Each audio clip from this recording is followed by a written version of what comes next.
Hi, good afternoon, everyone. Welcome. I am Surbhi Mahovia. On behalf of Historian Industries, I welcome you all. But before we begin this webinar, I would request our audience and viewers to kindly mute themselves to avoid any background interferences while the presenters present their sections. We hope that by the end of this webinar, you will have a clarity on the changing roles of HR during this pandemic. The key takeaways of this webinar will be understanding the changing role of HR, how our organizations helping their workforce to operate remotely, what are they doing to keep the communication open with their employees, how is the leadership of a firm is keeping the morale high in these testing times, and is it necessary for the organizations to bring the change in order to keep the pace? Let me introduce our prestigious panel with us. Our first panelist is Mr. Dharmendra Sharma. He's a graduate from the University of Rajasthan with Masters in Philosophy in South Asian Studies. He has 25 years of business experience in a variety of senior leadership and consulting roles at multinational organizations and management consulting companies. He's an accredited ICC certified master coach, and he is only one of the 40 current practitioners operating in Asia. He has worked with Harrison Assessments International to help individual contributors, managers, leaders, and organizations to excel in all areas of their work. He has facilitated the path of this transformational journey for over 800 professionals in the last 3 years. Sir has coached more than 1,000 senior professionals and business leaders across Asia. Welcome, Dharmendra sir. It's a pleasure having you with us. Thank you so much for sparing time for this webinar. Thank you so much, and I look forward to interacting with all of you. Thank you. We are very excited to have you. Thank you so very much. Our next panelist is Dr. Soumya Badnayan. She's an MBA graduate with dual specialization in marketing and international trade from SIMS and PGDPM from Rani Durgavati Vishwavidyalaya in Jabalpur, and she is a gold medalist. She is an all-rounder. I just cannot stop talking about her achievements. She has recently completed her PhD in analysis of functions, efficiency, and probability of a particular e-commerce from Rajasthan University. She has 20 years of corporate experience of sales, marketing, corporate strategy, and HR, with an overall knowledge of all the segments of the various markets in the fields of luxury products, jewelry, sales, human behavior, you name it, and she knows it. She has been leading the HR strategist functions for employee business units, including training, onboarding, performance management, retention and development, and benefits. She was responsible for enhancing the overall HR environment and create a conducive IR environment for sensitized, non-unionized workflow, which is a huge achievement because we all know how much pressurizing it is for any organization. We welcome you, ma'am. Thank you so much for being with us today. It's a pleasure to have you. Thank you so much, Surbhi, for that wonderful introduction. Thanks a lot. It's our pleasure, ma'am. Our next panelist is Dr. Meera Mathur. She is a professor at Faculty of Management Studies in Mohanlal Sukharia University, Udaipur. She has completed her master's in management from MDS University, Ajmer, and she has obtained her doctorate in environmental management practices in 2001 from MLS University, Udaipur.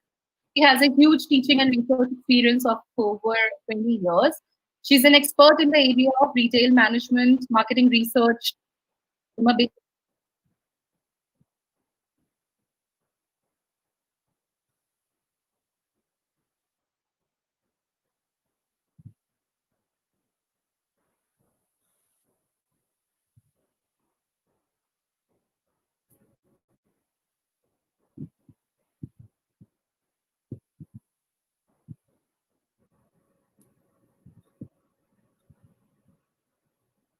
prestigious awards, including Best Researcher Management for Sustainable Consumption Award in 2017. She has been awarded with the major research project of UGC on the topic, an empirical study of issues, challenges, and prospects of sustainable consumption in selective cities of Rajasthan and Gujarat. Ma'am, you've done some really commendable work. We welcome you and thank you so much for taking time for being with us. Thank you. Thank you so much. Our fourth panelist is Ms. Anita Borolkar. She's a graduate from Wellinger Institute of Management and a bachelor's degree holder from University of Mumbai. Currently a human capital leader and life member of Institute of Directors. She started her corporate career with Crompton Greaves and she worked there for quite some time. And right now she is working as the Vice President Human Resources for Bharat Fred Werner Limited. We welcome you, ma'am. Thank you so much for joining us. We really appreciate you took time to join us. Yeah, thank you. Thank you so much. It is a pleasure joining you all and discussing with you students. The pleasure is ours, ma'am. All right. So the roles and roles of HR in the times of COVID. This pandemic has resulted in a huge paradigm shift in the way organizations function, and the importance of working from home has increased drastically because of the circumstances, and now it is more of a infrastructural need. And the need of ensuring that the employees are better managed in a non-office environment has also gone up, and the pressure has now shifted towards the organizations and the HR departments. The organizations are also now realizing the fact that they can function through this model as well. The organizations which were apprehensive about implementing this work from home model are now comfortably have comfortably settled in this mode of working. This kind of culture has already seeped in a lot of industries, and I'm sure many more industries will follow the protocol given the time and the correct resources. And there is no harm because the gig economy is also in the rise. The new ways of doing work will pose definitely new challenges to the HR departments all over the world, not even in India, but everywhere in the world. Now that the roles of the HR will undergo a change, and it's imperative for us now to understand that what and how these changes in the field of human resources and the perspective that has changed drastically all over, how will it affect the employee and organization relationship, and a lot of other factors that entail. So this will be our discussion today. So let's start with Dharmendra sir. So it's all yours now. Thank you so much. I'm making a small presentation. However, the number of slides are higher, but don't be scared of that. I will be covering my content in less than 20 minutes, the time which has been given to me. Let me find out.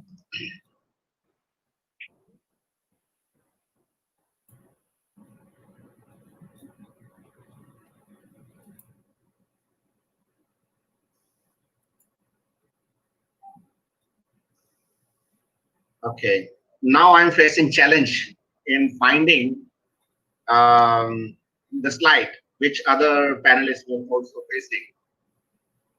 So, don't know. If it does not happen, I'll have to speak the way I speak. Let me see if it works. So please try once. If it doesn't work, then please feel free to just speak. So I'm not sure what is visible. We can't see the presentation. All of us can see our video screens, but not the presentation. No, then it does not work. So may I request another presenter, another panel member to start and let me figure out the technical aspect of it. So that's one of the challenges working remotely. Thank you. No worries. No worries. Soumya ma'am, would you like to take over? All right. Yes, Surbi, I'm on. Okay, great. Let's start. So could I have Kevin up my presentation, please?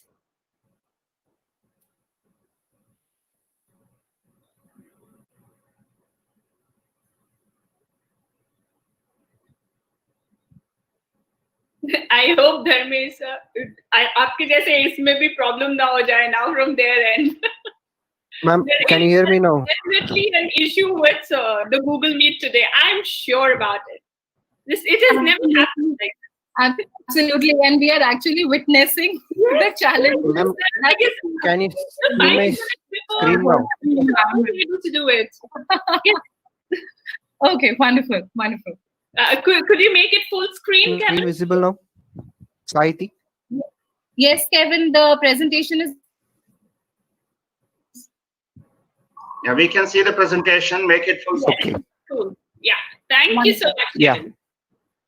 So, since this is the audience that we are presenting to are mostly young professionals and students, the basic challenge that we are facing today is, are we ready to face the world? Post-COVID world is what we say it as of now.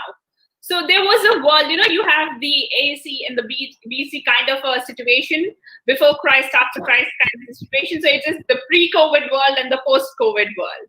Next slide, please. So the world has already witnessed 2 world wars, which had ravaged the world. It was really something that mankind actually succumbed to, fearing whether they will ever get back on their feet. Next slide. We have also seen 20 pandemics. So what I'm trying to draw here is that we've witnessed, as a human race, enough of destruction around us. The 20 pandemics that we've seen the plague, the bubonic plague being one of the most hard-hitting. We've seen the SARS and the MARS, and obviously AIDS, which came into being. All these were transmitted through some form of, contagions that were there in the environment.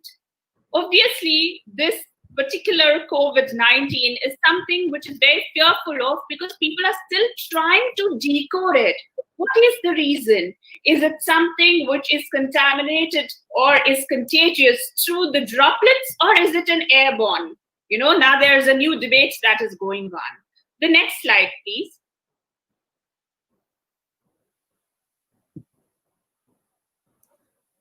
However, so this is what the new pandemic is. The COVID 2019 is now being reassessed by the WHO. They are again rethinking of the ways of, is the mask safe? Is the PPE equipment safe? Can mankind be saved? Or at least can there be a vaccine for this? Till the time we don't have a vaccine, what do we do? The next slide, please.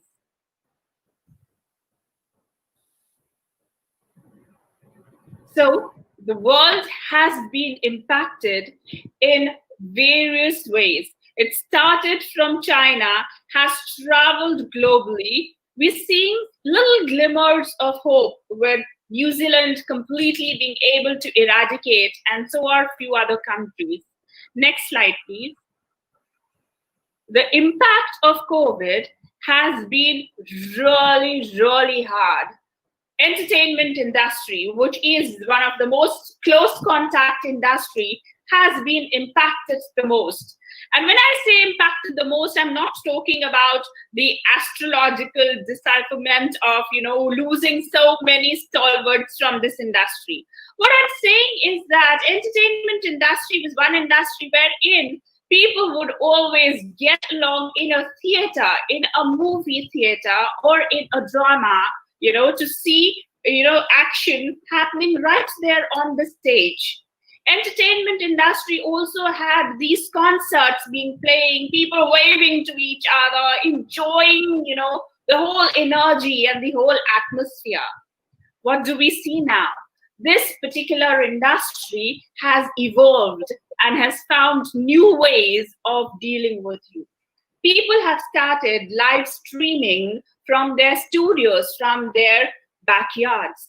The America's Got Talent, all right, or The Voice, it is no longer confined to the studios, but it has gone out of the studios into the backyards, from where it is being beamed or streamed live to your and my television set.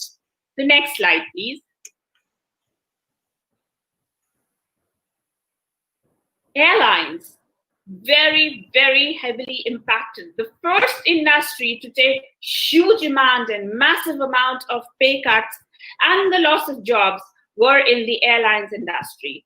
The reason being that, again, you're cooped up inside a compartment, a depressurized compartment at a certain height. You don't know how the virus is going to react with the other human being, where the distance is even less than probably 6 inches. Now, what is happening in this industry? They have also found a new way of combating your PPE equipment. The way that you actually enter the airport has drastically changed. The way that you stand in the queue for security check has changed.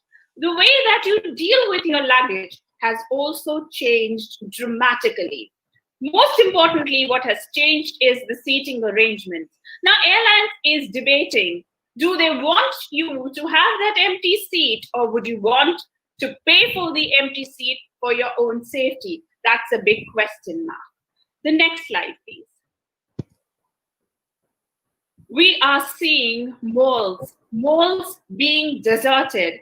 The other day, I was just browsing through YouTube, because that's now the resource of the knowledge, or from where we pick up the knowledge.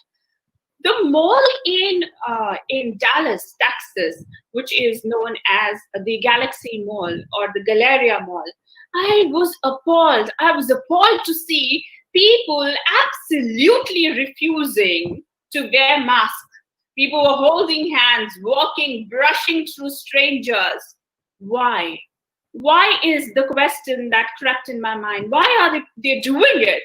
US especially, and Italians, they don't want to be restricted. According to them, it is an infringement of their constitutional rights. They feel that it is their right to breathe free and fresh air. You cannot ask them to wear masks. Because of that, the malls have become the epicenter from where this virus is spreading like anything in US. The sea beaches, again, the same kind of thought process, thought lines that is actually being or is getting in the minds of people. The malls, which were the showcase of one of the biggest and the most powerful brands, have also become completely deserted in other countries where we are forced to get into the lockdown. So US, Italy are very isolated cases, but rest of the world where things are being seen, we have seen one of the major brands, Victoria's Secret, is now declared bankrupt. Very strange, very strange. Next slide, please.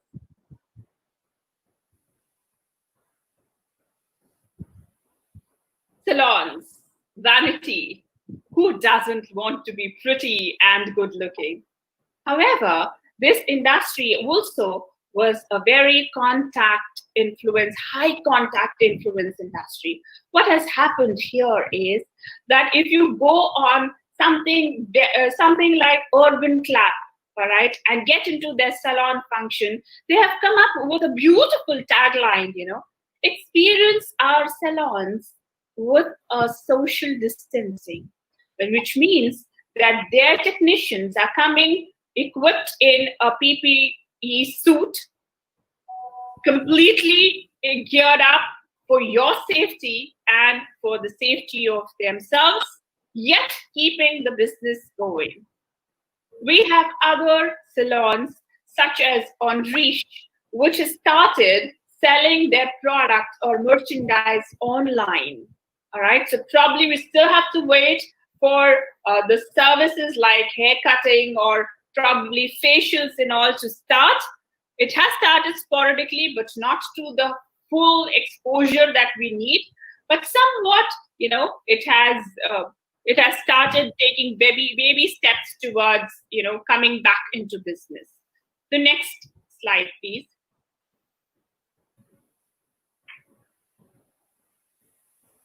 Kevin, the next slide, please.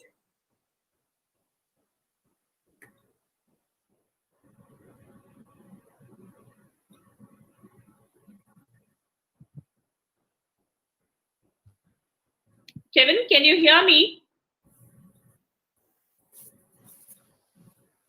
Cool. The Olympics, the Tokyo Olympics, the sports. Sports is something which we all look forward to as another form of competition, fulfillment, aspiration. Unfortunately, this is what has happened. The Tokyo Olympics has been deferred to 2021. They are still contemplating whether if a vaccine can be found, whether they would want it to again happen or not. But certainly this year, which was the year of Olympics, has not or is not going to happen. This also means that we used to calculate every 4 years the Olympics happening. This is 1 year when it will be a gap of 5 years, and again we will see the 4-year gap period starting. The next slide, please.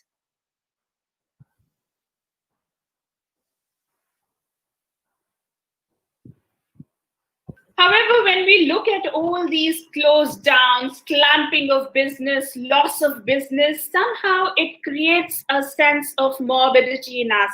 We feel very sad, very sullen. What is the future like?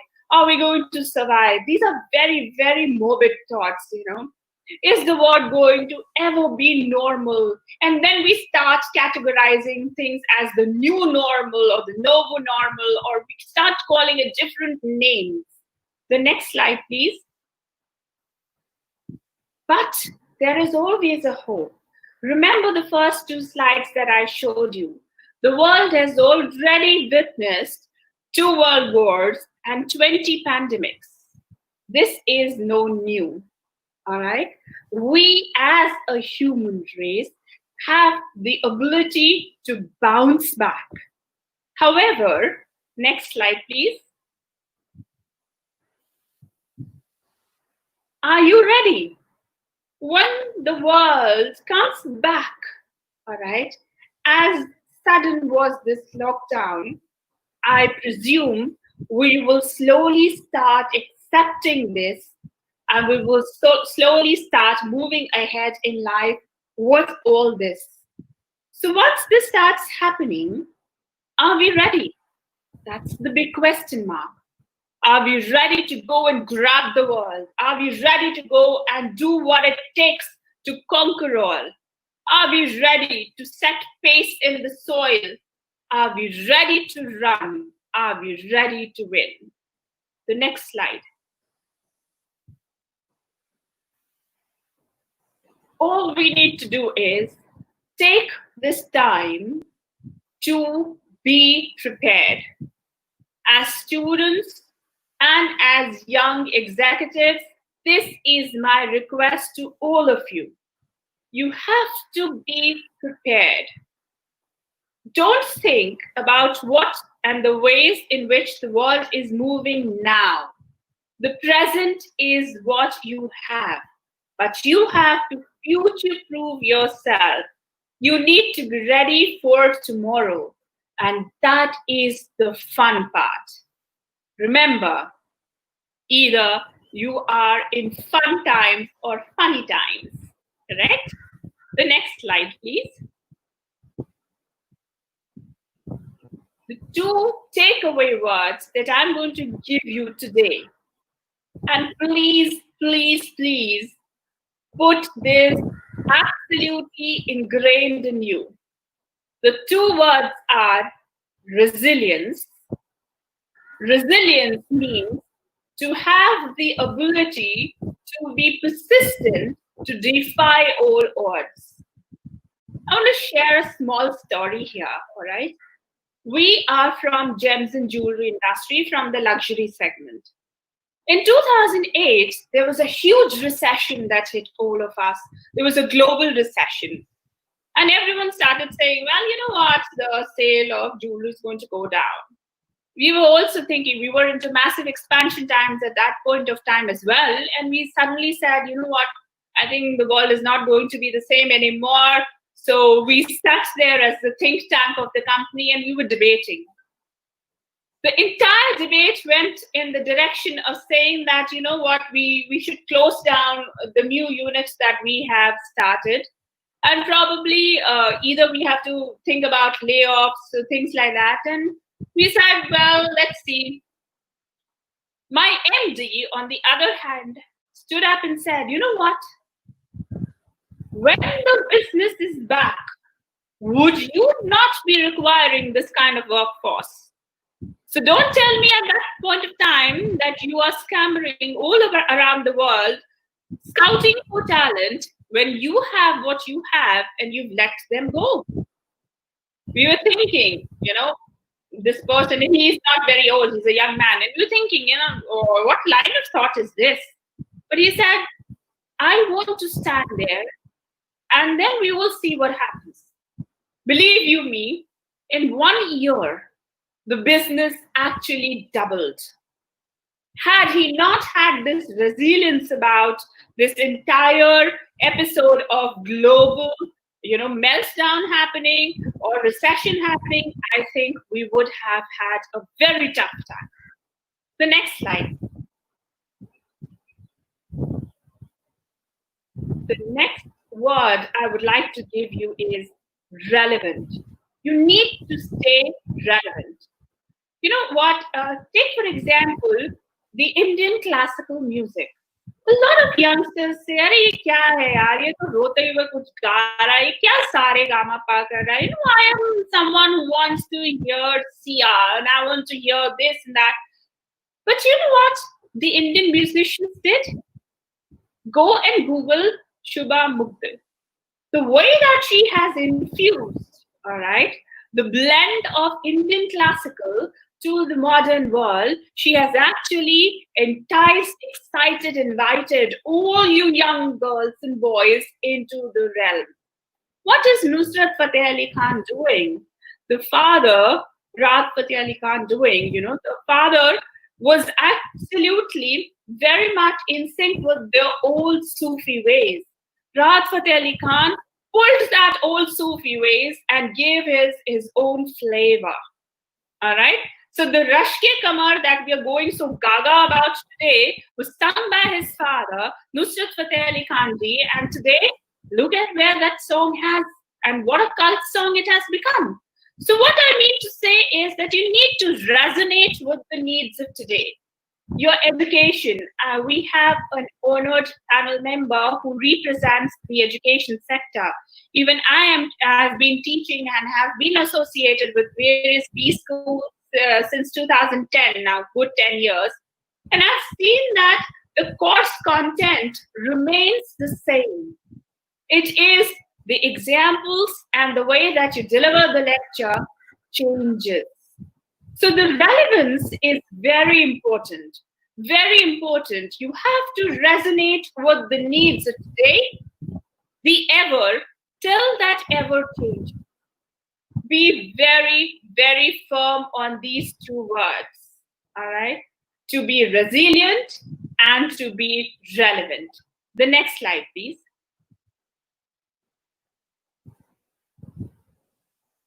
This is a famous quote by Coco Chanel. So she said, in order to be irreplaceable, one must always be different. आप सब एक ही copy किताब पढ़ते हैं, आप सबका एक ही दृष्टिकोण, एक ही नजरिया हो जाता है. We need a change in the viewpoint. We need to see disruption. We want to see what new thought lines can you bring in. Despite your courses, despite your textbook telling you one way of doing, can you modulate? Can you bring and can you tweak that to what it is relevant as of today? And that means that you become unfungible, which means that you are becoming irreplaceable. The whole insecurities around all of us are, is my job going to last? Yes, as long as you are irreplaceable, your job is going to last.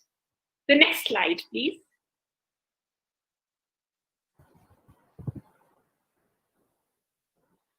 So the industry is going through a metamorphosis.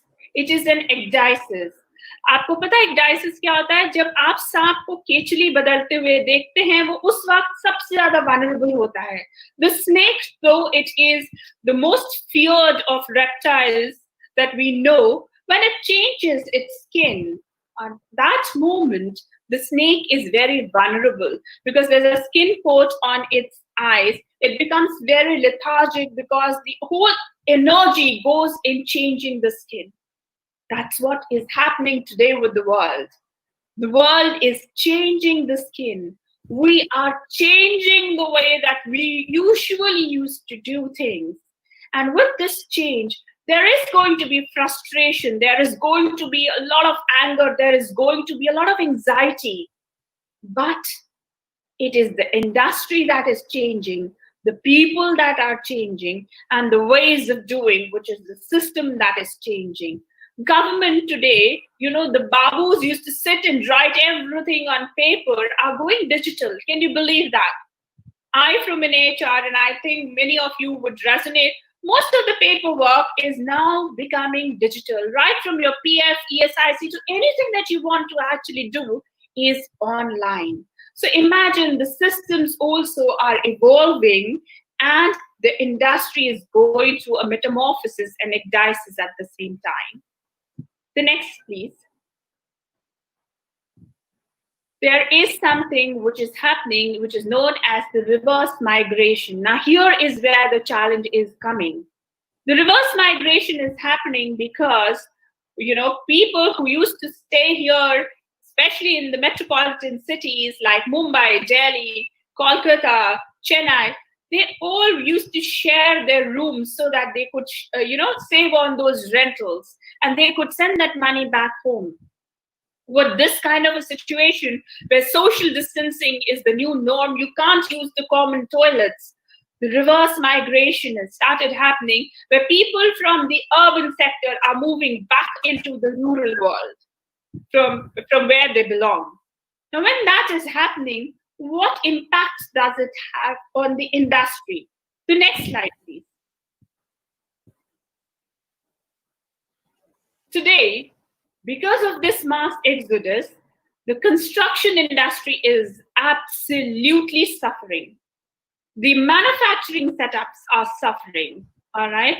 The textile industry, which was already, seeing a little bit of revival post-Dasta Samont's day, post-1980s, has again got into a question mark. So all this is happening because where is your labor force?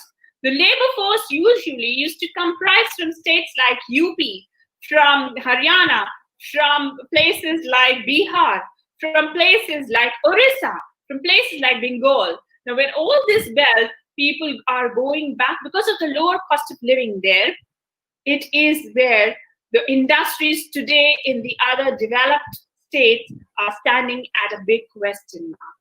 The next slide, please. The migrant workers are coming back. Kuwait has changed its laws. Saudi is changing its law.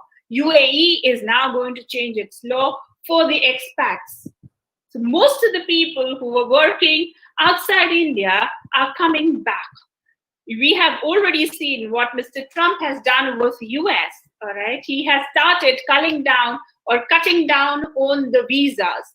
So we are seeing where are all these people going to stay? They're coming back to their hometown or their homeland, which is where excess of people or excess of a skill set is going to be prevalent.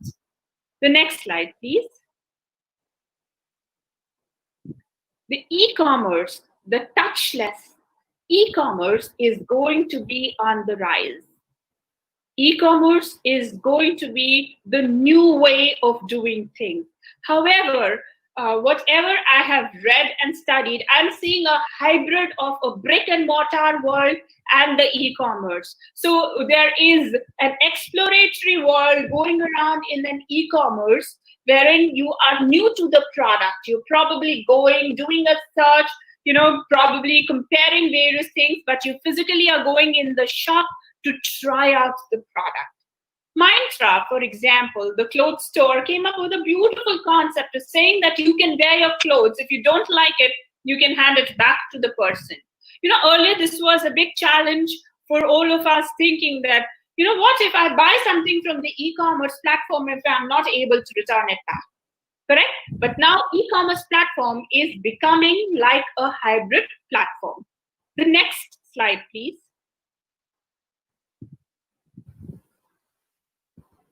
We are seeing robotics on the rise.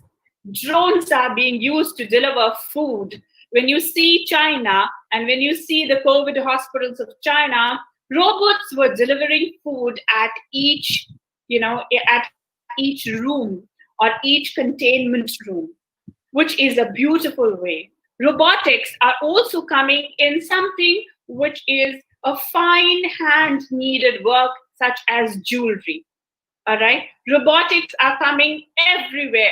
They were already there in the automobile industry, but they are coming up very well in the other industries as well. The next slide, please. Data analytics is going to be huge.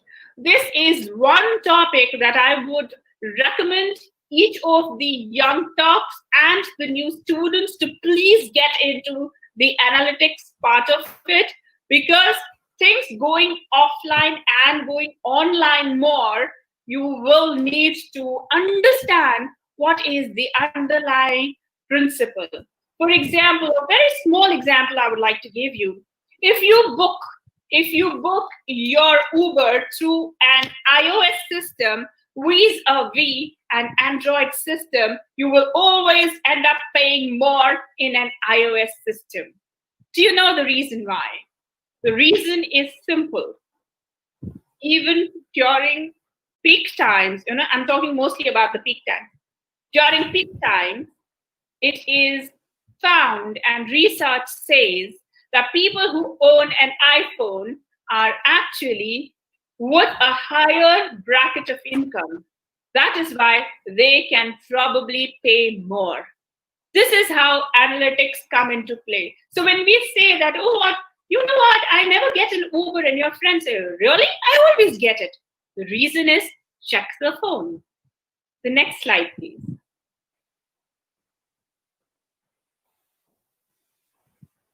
Work from home is the new norm, all right? I would say work from anywhere. It is not just home. Today I have a laptop, it is charged, I can go and sit outside if it is allowed. Even in my garden, if I have one, I can go and I can just sit there and I can start working, correct? Today, the offices are becoming more tolerant. The bosses are becoming more tolerant. You'll see my pet dog is just sleeping, behind me. I have my kids running around in the house, coming and asking me this and that, and I'm doing my work. So it's that beautiful fusion that is happening in the work from home culture that is coming up in a big way. The next slide, please.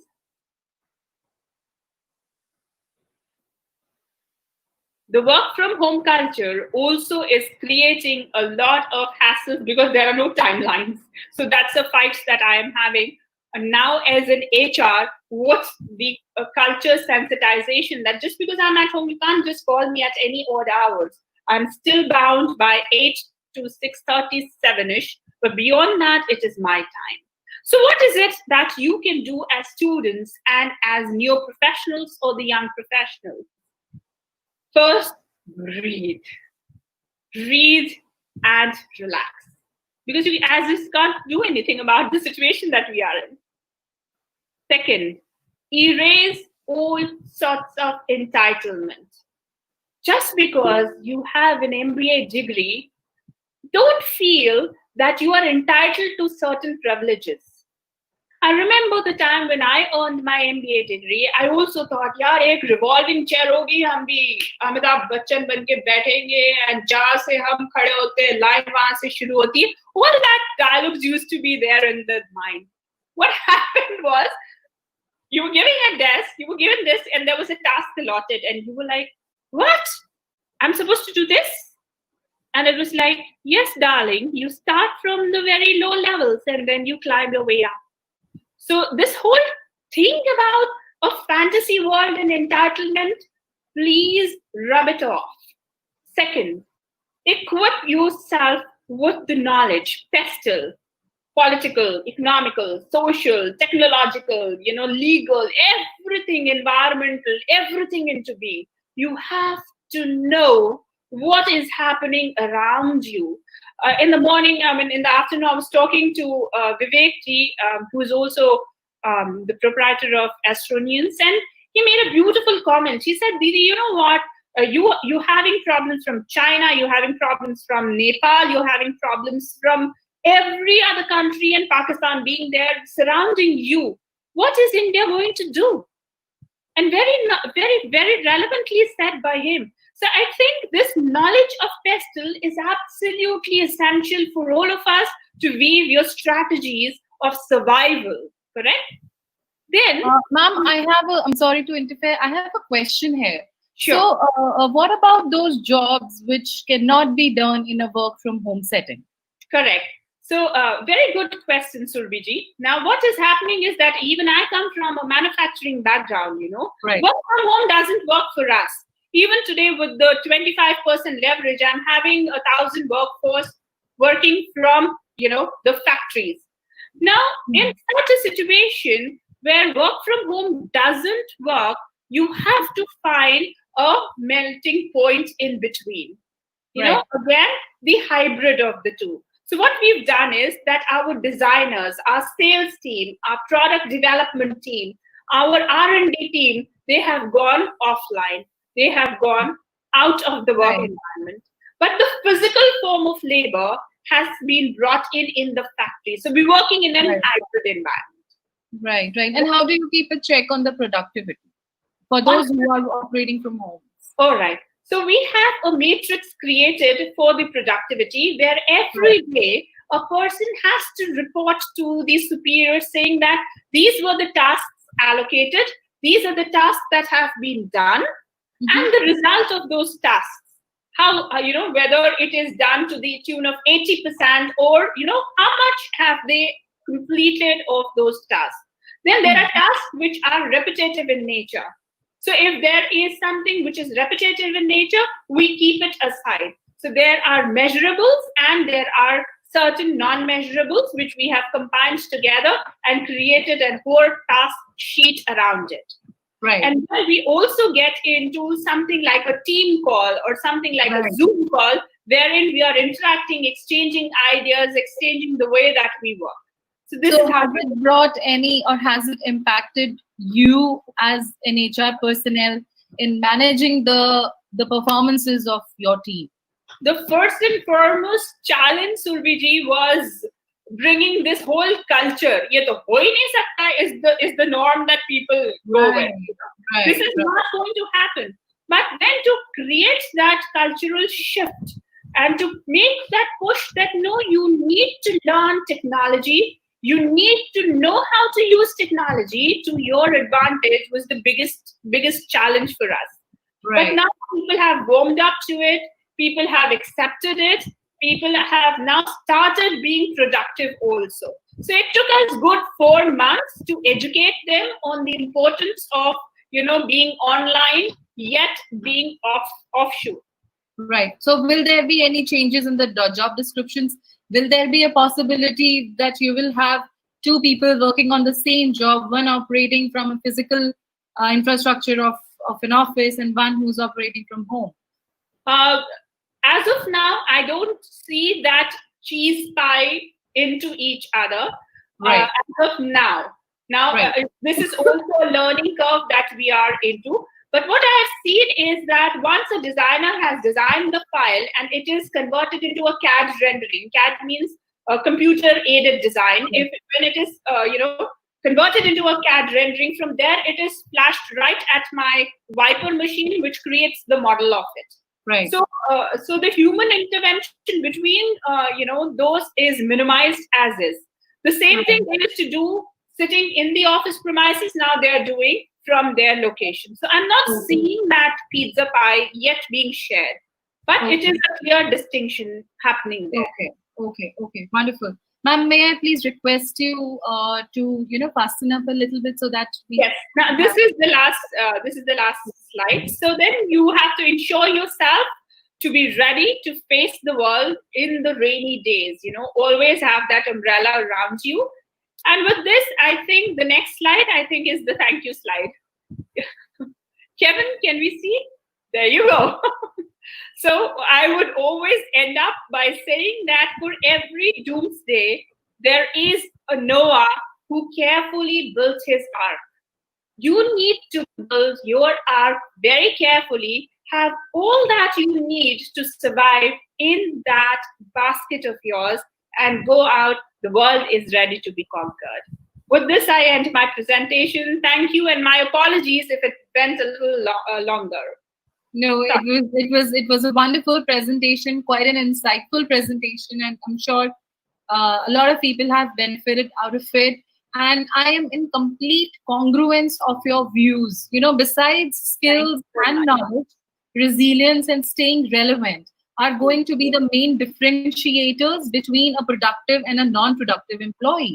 And it's not hidden that organizations,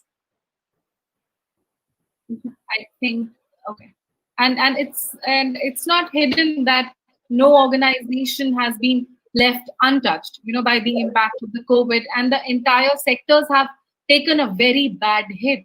The businesses are facing the wrath of the pandemic, and HR definitely cannot stay unaffected. They are the spine of any organization and its ecosystem.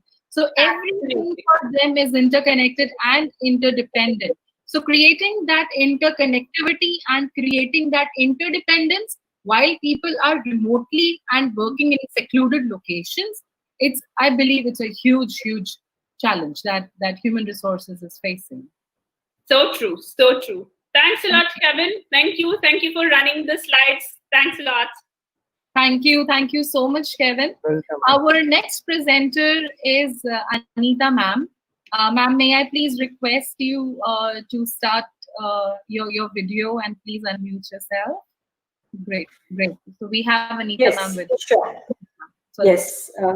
Good evening to all of you. It's nice to interact with the young people because, they are presently, I think all of us are very scared, frightened, or don't know what's happening around and what's going to happen. So we are really all confused and tied up in some situation. But I think, and everybody's talking, it's going to lead to a new normals. It's going to lead to new normals. This is what's going to happen. People are going to be more productive. People are going to be more, conscious about their fitness and about nature and all. So, but I think let's be a little practical. Let's be a little more realistic. And and there will be few things which will be changing. Presently, most of the business are affected. As she has explained, the service industry, aviation industry, hotel industry, these salons, beauty parlors, and all those places which give the personal services. Yes, but how I need to interrupt a second, ma'am. Anita ma'am, can you lower down your camera a little? Your face is not entirely visible. Okay. Is that yeah, okay? That's better. We're good. Yeah, fine. So I think let's look at the practical aspects of it, what really is going to change and what needs to be changed and on priority. And the first thing I think, some people are locked up with the children at home. Some people are alone at home, locked up alone at home. And there are various situations, but each situation is different to handle and each situation is different to face. So there's going to be customization more and more into the business and into the practices, because we will have to build or offer the customized solutions if we really need to be in the business and survive and really grow. Another point is the demand presently has shrunk. So what do getting all the people in the organization? So if I think this is a good opportunity for us to think on the strategy of how to have a mix of all, like working from home, working from distance, and working in the premises, which are must to have there. And equally, we'll have to look at the equal their benefits. Could there be a difference in the benefits for taking the risk and coming to the office, and all other aspects for it, for people to engage and people to attract and ensure that we complete our task together well, whether from distance or from home or from this. So typically we have a concept of work as that we go in the morning at 9 and we come in the evening at 5, we go to at some place, we sit there and we do our work. I think that's going to change. It's more from a place based, it's going to be value based. What value I'm offering from anywhere, wherever I am. So that is the another thing I feel it's going to change, and we all need to focus. Also, third thing I would like to say that we will have to accept the uncertainties, because presently it's so uncertain. Like we can't predict. We can't predict any of the results of any of our actions or any of our strategies. So we will have to build the resilience, to build the strength to live with expect the uncertainties. And for that, we will have to take the efforts. For that, we will have to really train our employees. So does that mean the organizations have become more accepting and have become more compassionate towards their employees, and allowing them to work in an environment which may not be entirely office friendly environment? As you pointed out, that there are children at home, and there's this constant cleaning and cooking and the doorbells, and there's so many things that go on in one whole day. So do you think that the organizations have become more compassionate and have also started adjusting their expectations in this scenario? Surbi, I'll say that it's not because the organizations have become like that. I'll be practical enough, but it's a compulsion now. They have no choice. They have no choice. I don't think so. They will go back to that post-COVID. Right. I'm not sure. It will take time. Maybe it can happen, but it will take time. So immediately it's not going to change. See, presently it's a compulsion, and also they also don't know how to get this done. Half people working from home, half people working from somewhere, and half people from this thing. That combination and the facilities have also not been provided. But that works in the present situation because there's no demand. True. There's no demand. So even though if they are producing or doing 30% of what they are doing as an organization, I think they are presently finding it okay. So when we will go with the full-fledged 100%, so I'm not sure whether organization have really within 2 months have thought of gone to that compassionate level. I doubt. It's more out of a compulsion they have done at this combination. Yeah, I think if we take consulting and information technology as two industries which are on different tangent altogether, and I believe these are the only two industries which are not dependent of an employee coming physically to an office and work. It's possible for them to work, remotely.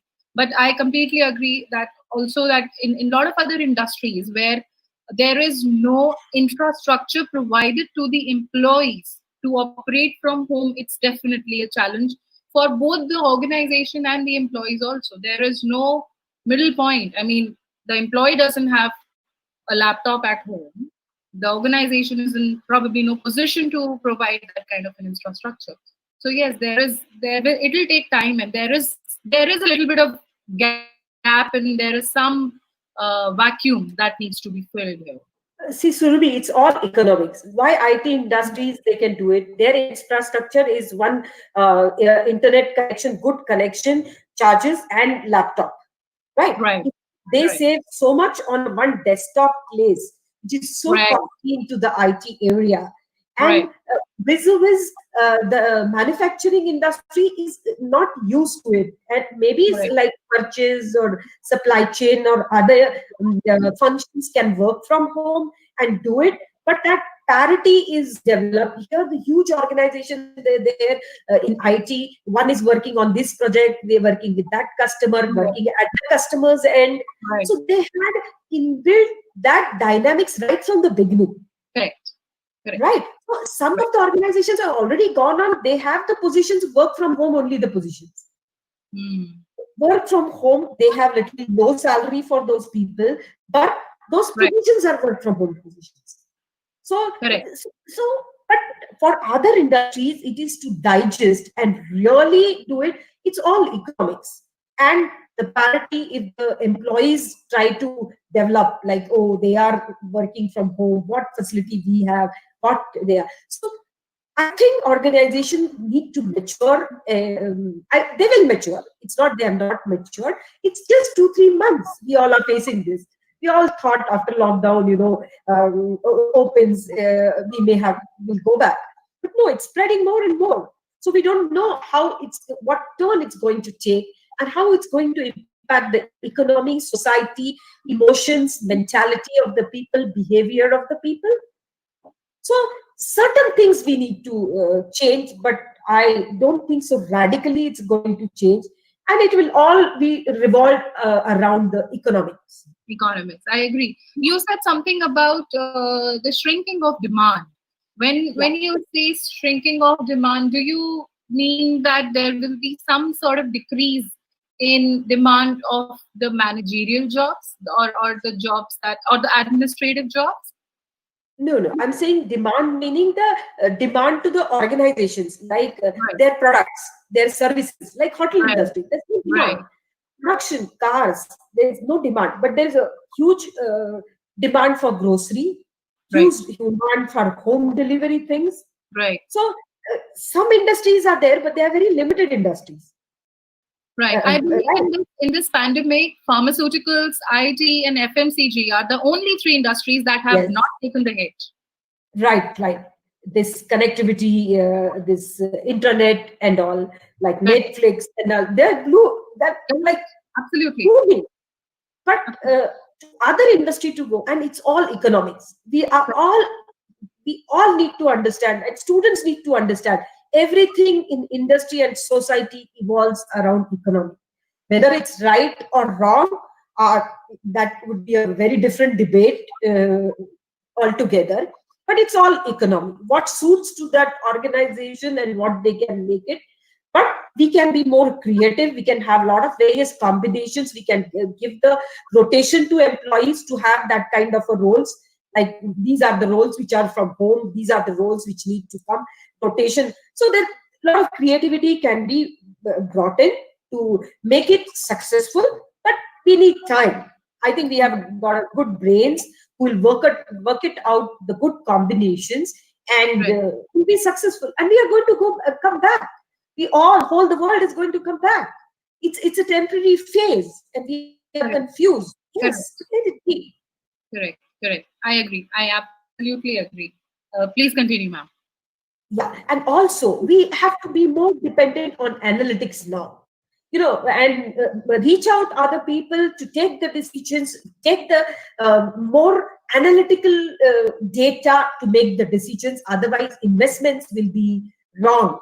As she said, Soumya said, this 2 platforms. One platform, if you book a ticket, this Uber from, you have more money you have to spend. See, it is all how they made that technology, invented that technology. It's based on analytics. They found that analytics.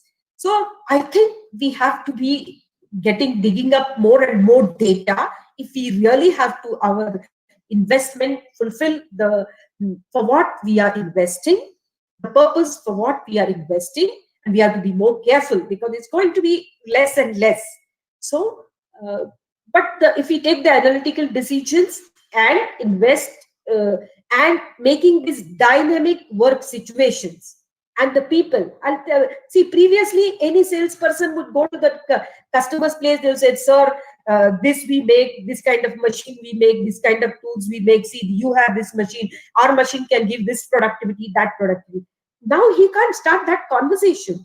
He has to say, sir, what you plan to do. Correct. What you plan to do. This is an economic situation. In this area, this is affected. Sir, would you like to go in this area where this is now more thriving? This is more in market. So, Correct. and for that, this machine of mine is applicable. Right. If we start saying, sir, we make these kind of a machine, sir, and these are sophisticated machines, and you can get this productivity, less space, it's not going to work. He's not in a mood and in the mind situation to listen to you. He has his own different problems. All the gamut of the problems, answers, and the practices have changed. So first go and understand his total problems, his thinking, and then suggest a solution. So Correct. different And I believe that no industry and no organization was prepared for this sort of a knee jerk, and absorbing that knee jerk, yet being productive and stay in that profitable zone. It's very difficult, very, very difficult. Yeah, and profitability and all, yes, that is equally important, but the people's morale, keeping the people's morale up. If I go to office, if I get COVID infection, my Correct. whole family will be affected. What will Correct. happen? Will my company protect me appropriately through Correct. insurance? Correct. And today I was scared. Somebody was sneezing at my house. If I don't come to office, am I going to punish you for that?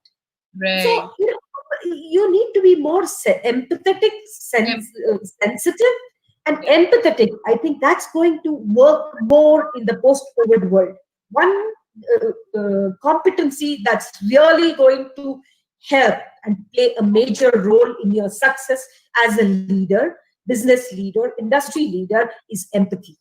Right. Absolutely. That's what I think. I absolutely agree. Yes, ma'am. Carry on. Yes, and and as I said, tolerating uncertainty. Not that with this, we had these processes, we had this this team, and this was a task defined. This was distributed. So this will be the outcome. No, we can't see that only that outcome will come. So please be prepared for uncertainty. In fact, be more matured or be more watchful and study more the situation to see what different kinds of outcomes can come with this strategy and with this investment and with this kind of a processes. So we all have to look for a new normals. But what are the new normals? Let's not have a fancy ideas in our mind. I think these are the small things, but the practical and must to have things which we have to look forward for. Right. Right. I absolutely agree, ma'am. I mean, change is the only constant, and it's completely inevitable. And Yes. the changes will keep taking place by virtue of certain triggers, whether they are in our control, whether they are not in our control, whether we are prepared for it or not prepared for it. And I believe Absolutely. this COVID-19 crisis has given the industry and the way it functions an entire 180-degree turn. A lot of industries have still not found the direction where how they want to operate and how they want to work. Finding right labor is now problematic, and there are a lot of challenges now. Not only economic, I believe there are a lot of infrastructural challenges as well. So thank you so much, Anita ma'am. Thank you so much. We loved hearing your perspective on this. Now we would love to hear from Meera ma'am about the emotional and the mental well-being of the employees and how the organizations are ensuring that they stay positive, or what the employees should do in order to stay positive in this scenario.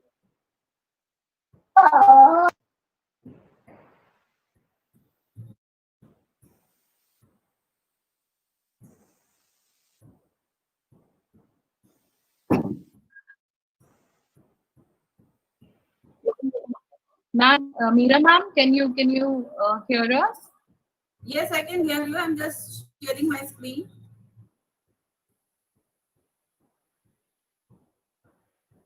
Ma'am, there is some issue with the presentation part of the Google Meet right now. Okay. So So I will just say it example. no problem. Okay. You can stop sharing your screen, ma'am, and then you can just start speaking. Oh, wonderful. Let's get it. Yeah, let's get on.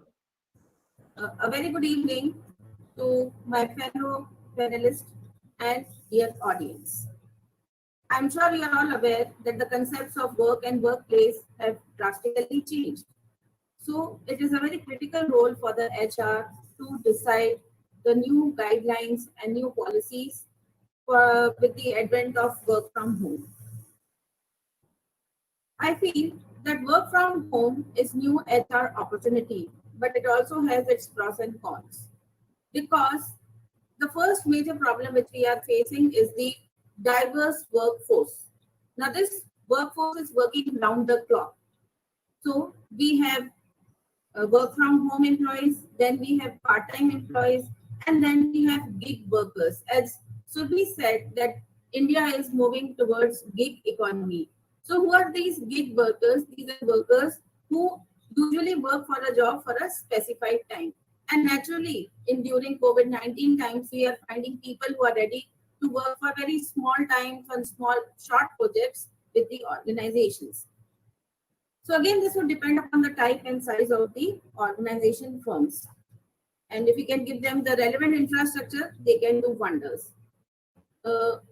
I'm saying that there should be new methods of employee engagement.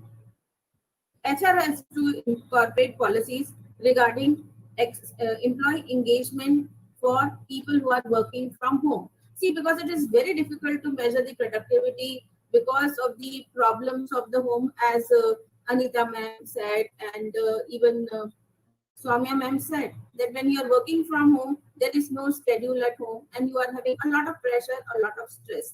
So the one thing which is needed by the HR people is that they should have some kind of employee engagement, and this should be in the form of sharing of ideas. They can share ideas among the employees, and then they can also introduce flexi work timing. In a survey, 53% of the workforce claim that they would be more productive if they could work outside the office. And one more thing for employee engagement is that we should have a workplace culture. See, nowadays, if you are just having little children around and they are having their online classes, you must have observed that the school authorities ask them to have their dress on. See, you may wonder that they are having online classes, but the need is that there is a study atmosphere which is going on at home when they're wearing their school uniform. They should not become naughty, they should be very serious. So the same thing is applied to the employees as well. Then there is also a need for, you can say, changes in recruitment and selection process. There is less gender parity. Now this, when you have work from home culture, then you can have more and more women employees who can join your workforce. And so this can, when women make a comeback to the workforce, your recruitment and selection policies need a roundabout change. There should be more. So, ma'am, excuse me, I have a question here. So, does that mean that there will be mostly contract hiring and there will be mostly temporary workers that will be hired in the coming time? Yes, Surbi, I totally agree with you because the scenario has changed. The companies the companies are not having any profits. They are not able to meet their day-to-day overheads, isn't it? When the employees, the migrant workers are not doing the work, from where they will pay their overheads. So they are what they are doing. They are downsizing their employees, and then they are taking certain employees. And now see, the unique thing is the employees can be regional, the employees can be national, and sometimes the employee can be international. If I can find a accountant or a CA who can do my company's work in 1 hour, so I think I'm saving a lot of companies money.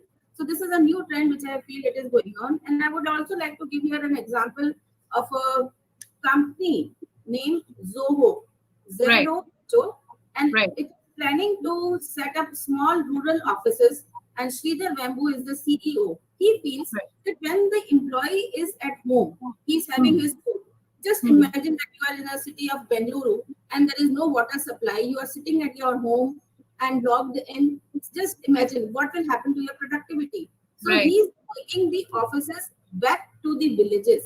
And so what has happened, if you are very hesitant to send your children out to the metros, they can find employment within their villages.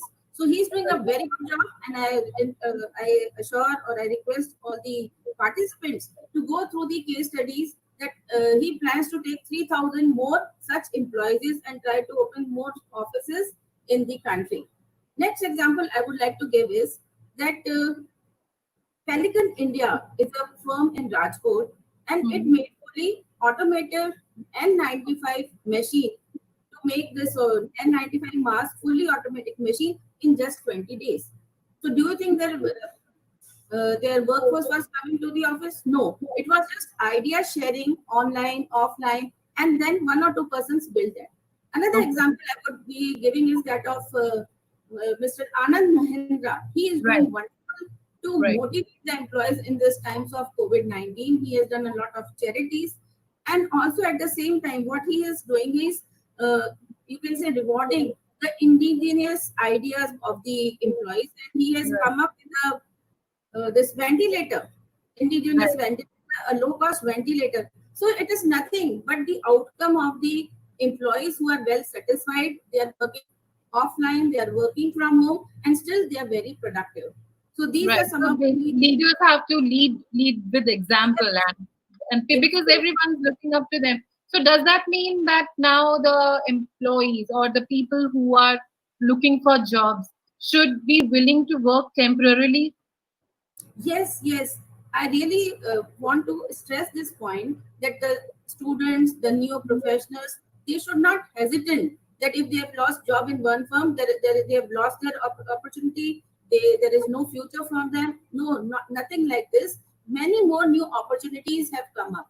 The only thing is to tap, and I would like them to open the National Skill Ministry of National Skill, and there are 38 sectors in which you can improve your skills. So Okay. align yourself with Confederation of Indian Industry, ASSOCHAM, FICCI, and the local chapters of commerce and industry. They will be the people. They are with the people who are mapping your competencies and skills. So as Anita ma'am said, that there is a need of the hour to map the competencies. Right. Organizations are looking for competencies in the people. They are no longer looking at the skill. Or there should be a you should lower down the gap between competencies and skill. Many courses are being run. Upskill yourself. I would Right. say a new term which is there is upskilling yourself so that you can be a very important resource for your organization. And another thing which the HR people should do is they should measure the digital fitness of their Right. employees. Right. No, people Right. were very hesitant, as Soumya ma'am also said, that they had a tough time. Even the teaching professors had a very tough time how to use Google Meet, how to use the WebEx. So people in there is an opportunity to train people in this sector how to use how to make PowerPoints, how to use all these software packages. And this is the era of augmented reality. This is the era of artificial intelligence, and of course there is also a concept of humanites in HR. Right. So companies prefer humanites. Mahindra is the company which has employed humanoid in their office. So most of the HR functions are taken up by that humanoid. So something is going to change. And so as the millennium generation, as the Z generation, the young students, the new professionals, they have to do a real hard work. They should not be demotivated. They should Right. motivate to achieve new and new dimensions of the job which were So, not existent. They have to do it. so how do you think the organizations will maintain that kind of a talent pool, like a temporary pool of employees or a talent that is available to work on a temporary basis. Now, government has a system for it. They have a lot of schemes, and they have set up polytechnic colleges in order to enable the youth of our country to learn skills and get on and take a lot of other jobs which are probably different from the regular ones. So how do you think? Because it's easy when you have salaried employees. You don't have to worry. The employee joins, stays there for at least a year. Till then, you don't have to worry. It's just a matter of a salary cycle that an organization has to follow. Not much compliance that needs to be taken care of when there are employees that are salaried. What kind of challenges an organization will face in this kind of a talent pool when they have temporary employees? See, there are again two things in this. The one is pay for performance. The concept Right. of flexible pay, which we have in our mind, that will be into application, that you have to pay for the performance. If you are supposed to make 20 items of certain product, if you are able to make them, if you are able to achieve your targets, you will get your full salary. Otherwise, certain amount would be deducted. Then there will be also an scope for incentives. If you make things, if you make your articles above the target, then you are liable for a incentive pay or your performance linked pay. So this is one thing, and I'm sure in this, I'm coming from the city of Udaipur, and here our SDM, district magistrate, she has got all the record of the migrant laborers who have Okay. come to Udaipur. So when we were talking about reverse migrants, this is one thing which I would like to point out, that the record of these migrant workers have been maintained, and the industry which needs them, there is a register which is maintained, and this data is shared with the Udaipur Chambers of Commerce and Industries and the token thing. And the Okay. same can be done for the professional people also, that they can register themselves on this some portal also. The portal is slipping in from my mind. So you can link your data, your skills to that portal, and as and when the industries around you need it, they can upload. So things have been simplified with the use of IT. Okay, that's really one. That's really one. Please continue, ma'am. So this is all I said, and that I would like to say that the firms have to be more compassionate. The people should have more or high emotional quotient. They should be able to have de-stressing techniques in their mind, because everybody is at home, so things are very, very, you can say, crucial. The situation may go out of control, but have faith in yourself. You can do wonders. We have come out from bad and worse situations earlier also, and we will overcome this situation also. So thank you all for your patience. I have one last question before we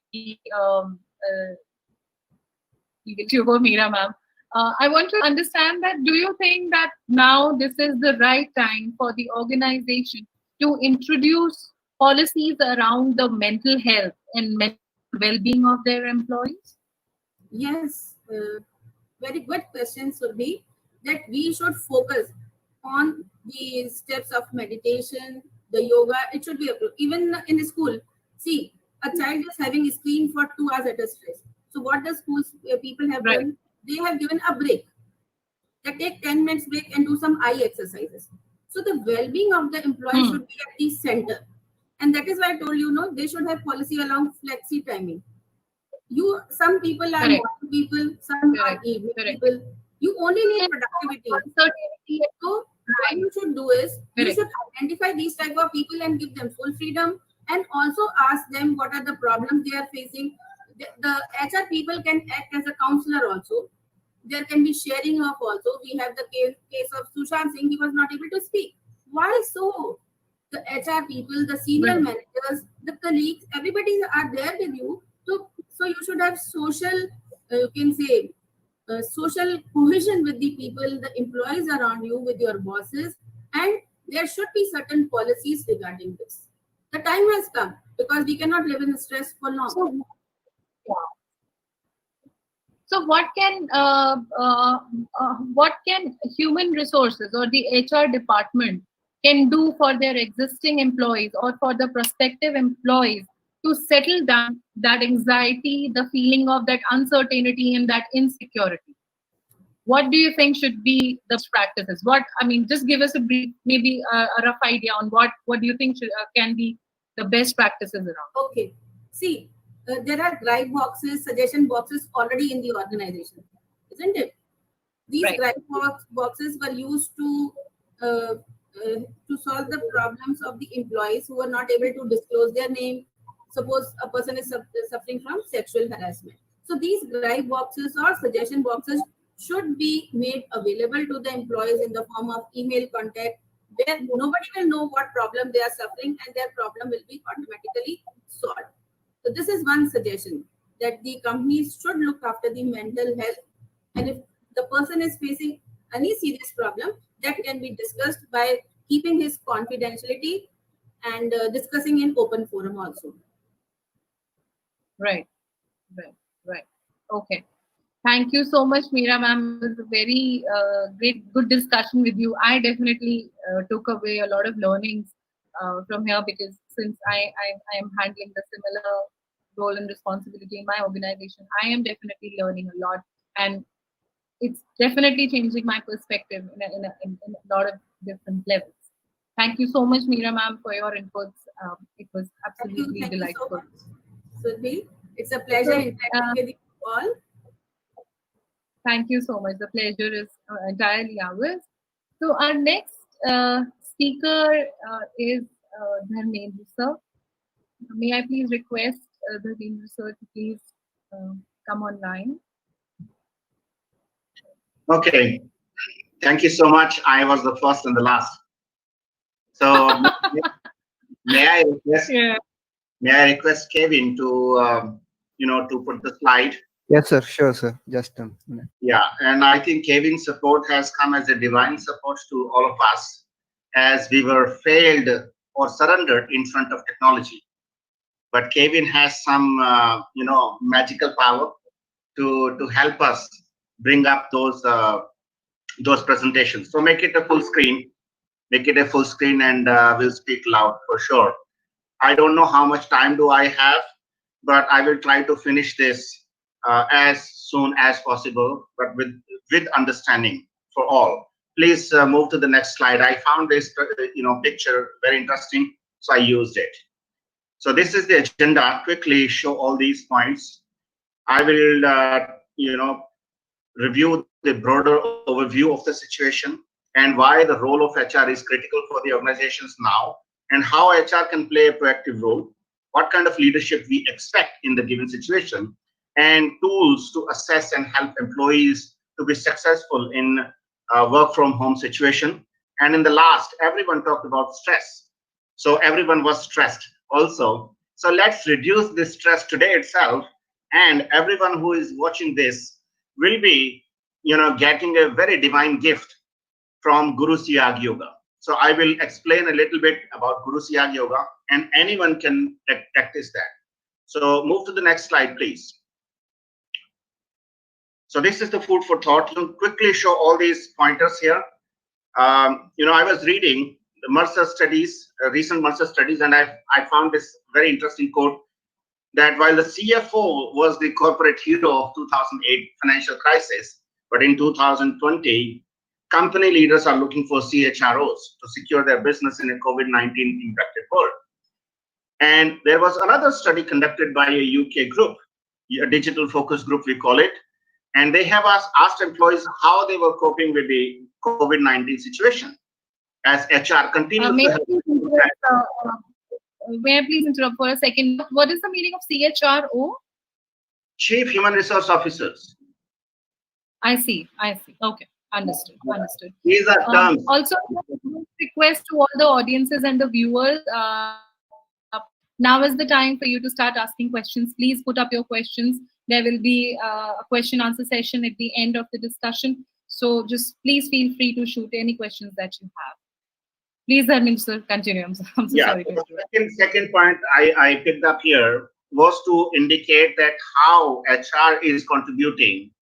When this question was asked from employees, how they were coping with the COVID situation. So HR continues to have multiple priorities, as we heard from three different speakers, panelists. Almost half of the employees said that they lean most on their teammates for support. And 27% said support came from their immediate manager. And only 4% said they felt supported by HR. So this is one of the scenarios. I'm not saying that this is a reality all across, but this is one of the scenarios. The next point, please. Kevin? Yeah. So we have to, whatever we think, whatever strategies we work out, the point is that we have to think of people first and business second.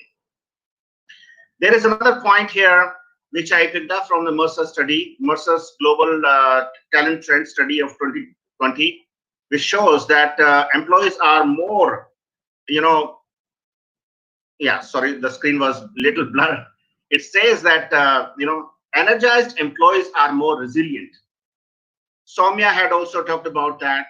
Anita had also talked about that, and Meera ma'am have also, touched upon that point. So it's basically repeating the statement that energized employees are more resilient, more likely to stay, and more likely to reskill. If we need to change their, job roles or reskill them on certain aspects of the job, they are more open. They are likely to be more open. And all these aspects are vital to helping the business return to the work and thrive in the post-COVID coronavirus reality. And remote working will remain a reality for quite some time. It's not that it's going to vanish tomorrow.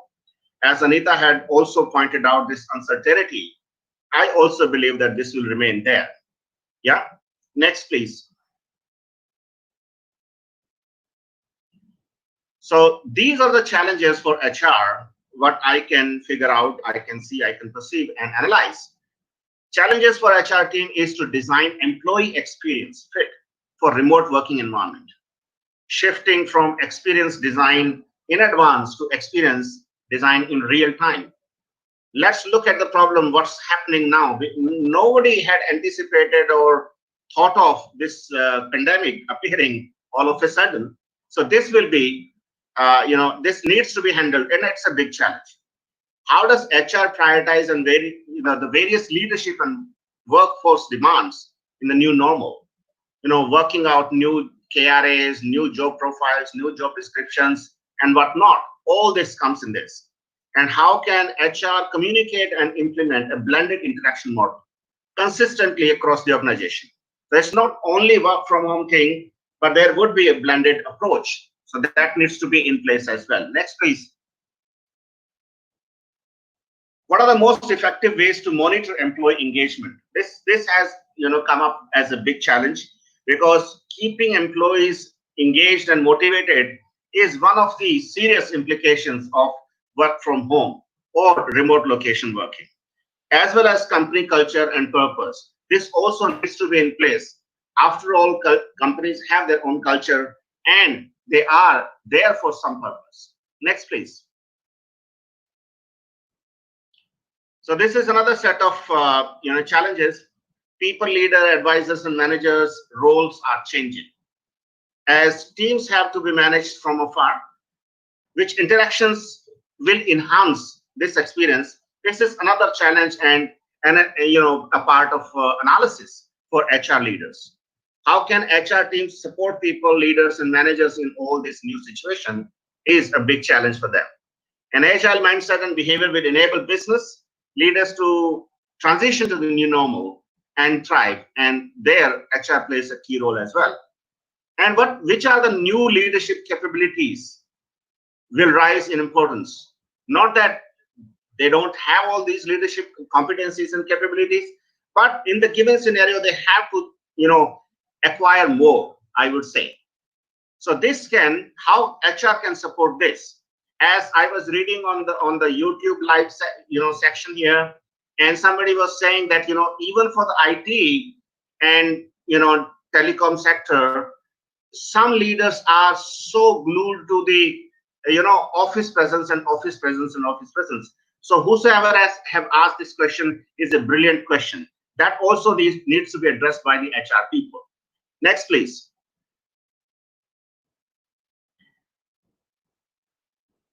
So do we need to create new roles, or we need to get rid of the old situations, job roles? That's another aspect. And when we talk about the company culture and based, over task, and the performance is based on what? So there was one study conducted by Edmund Trust Barometer. That's a kind of name of the study, and that indicates three aspects to trust. Trust is not a simple thing, but it is having three aspects to it. First is the competence, doing things very well, and second one is ethics, living by an ethical value system. Not that we may fire people if we are not getting any benefit of that. And third one is voice, giving people a chance to speak. After all, employees or human resource is the key to success of any organization. And there you see this picture or graph, which indicates that not a single organization is into highly ethical and highly competent framework, the upright quadrant of this. Next, please. So now we briefly talk about what are the challenges we are going to face and how we are going to find the solutions. And since I am a trainer myself, I'm a leadership trainer, coach, and psychometric assessment expert. Not expert, but at least learning. So from that perspective, I would add my inputs here. That in the first place, we should be finding those people who are the good fit for the job. When we say good fit, that means people should enjoy what they are doing. How do we know whether somebody enjoys doing it or not?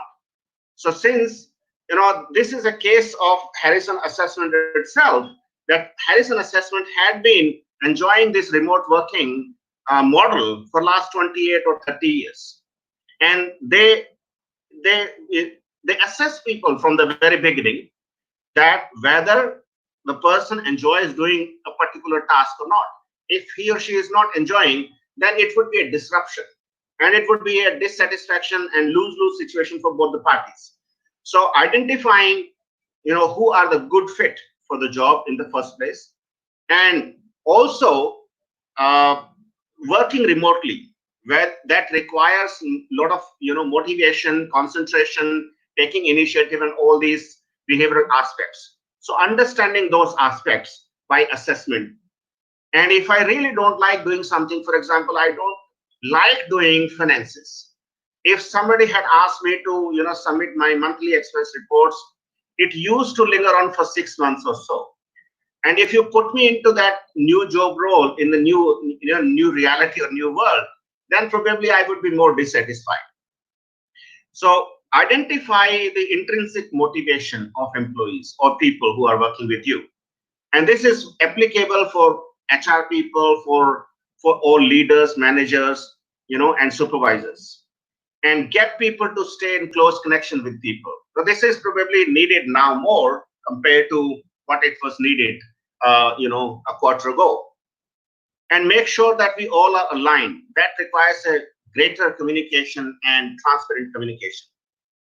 Since we are fulfilling, as organizations, we are fulfilling their career needs, employees' career needs, as well as they are fulfilling our needs. So it's tracking. It's a two-way relationship. It's not a one-way relationship that what I'm looking for in an employee. It is a mutual relationship. Next, please.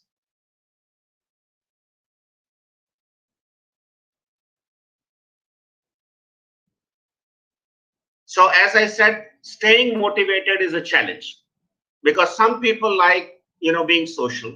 They enjoy interacting with people. Unless they interact with people, they don't they don't feel motivated, or their adrenaline doesn't throw well. So if you look at other model of Thomas International Profiling, where they have four categories, DISC. So this I category kind of people will be less motivated staying at home. And having job fit. Question here, sir. I'm sorry to interrupt. So I was reading this article in Harvard Business Review, and they did a study in which they said that a lot of people are not only feeling demotivated, but they are also experiencing grief. And it's not personal grief. It's a grief that they're feeling from the loss of other people with so much chaos around. There's I mean, for a very, very long time, even whenever you switched on the television, it only spoke about COVID and the deaths. There was not a single good news on television, even in the newspapers. So, Yeah. So, how do you think that an employee can work with so much, with so much demotivation and so much sadness around? yeah, we'll talk about that in a while. Okay. And if somebody needs consultancy, then they can speak to me separately. But I will touch upon on that for sure. So look at this set of solutions, and these are coming from from the horse's mouth. I say from Dr. Dan Harrison, who's the founder of Harrison Assessment. I was watching one of his recent interviews, latest as 21st of June.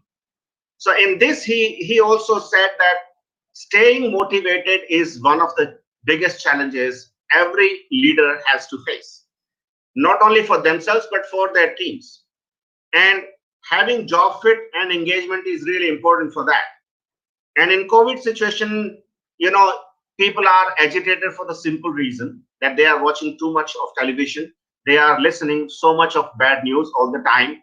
And when their favorite, icon, Bollywood icon is found COVID positive, their stress level increases. So, Yes. so calm down.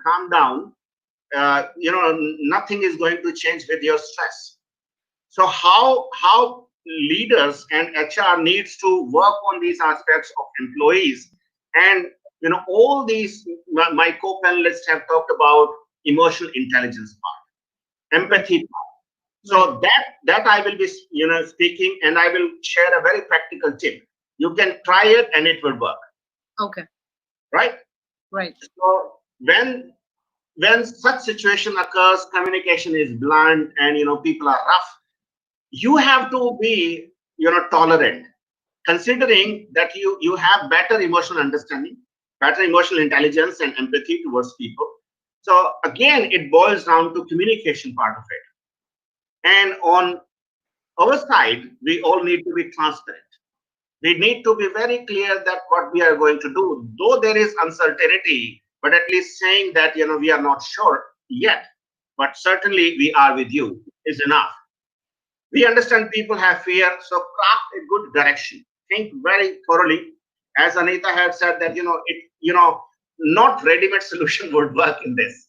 Certainly it won't work. It won't work. Next slide, please. So a lot of, I'm very curious to know, a lot of organizations have started implementing the timesheet system that they never had. People are now required to log in their working hours every day at the end of the day. So as an HR professional, in my opinion, it's a scenario in which you not only feel being not trusted by your employee, but at the same time, when you are logging those hours and you see 8 written in that timesheet, you feel really good about yourself that, wow, I mean, I made it. I finished my 8 hours. That's like an achievement for me. So I am feeling demotivated and motivated at the same time. It's a dilemma. It's a clash of interest that's within me. Yeah, it's a matter of perspective also.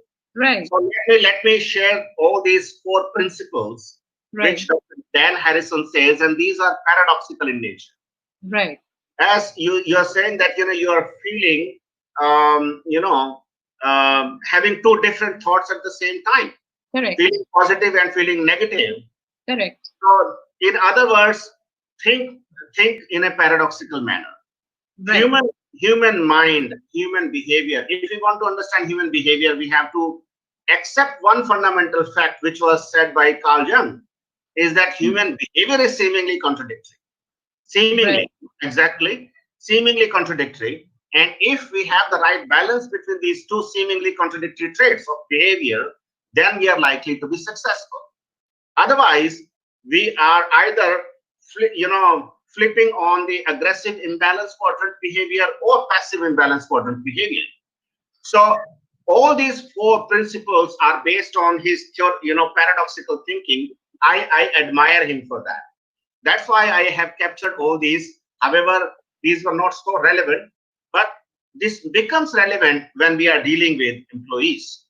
So he says that be curious, be open, but Yes. at the same time provide clarity to your subordinates, to your employees. Looking at different things, being open is very good, but at the same time communicating clearly what needs to be done. So this is the paradox. One is being certain about your own opinions, and at the same time on the horizontal level, being open and reflective. So not only being open, but also reflecting upon on different viewpoints. Engaging people, employee engagement is critical. And if we engage people who are working from remote location, though we all are working from remote location, but if we engage them in a dialogue, if we engage them in seeking advice and opinions, they feel a part of the team, right? Second point he makes is that seek improvement, but without blaming or being defensive. So though we all know the situation is not good, all solutions are not working well, but can we continuously seek improvement? Knowing the fact that yes, we are not on the right path as yet. However, we need to work on improvements without blaming, not blaming that, Surabhi had done this and Kevin had done that. No. I think without being defensive, being open, right? We can work on these improvement aspects. So this is second principle. His organization has worked, and he personally had worked. I have had opportunity to work with him for many years, and still he is a good friend of mine that way.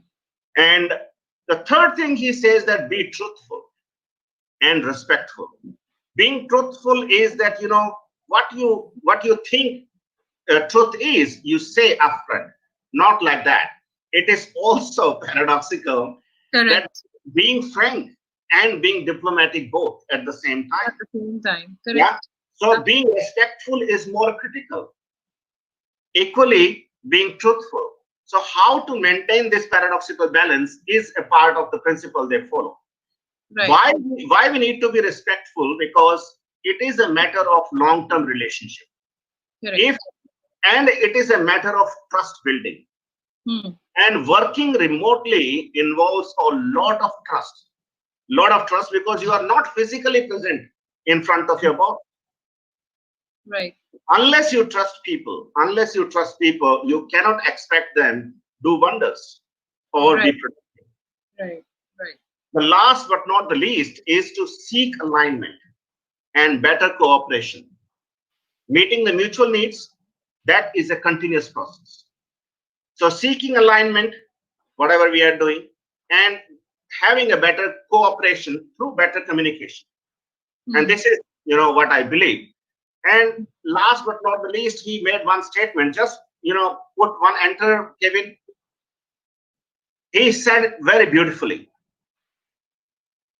Kevin, are you there?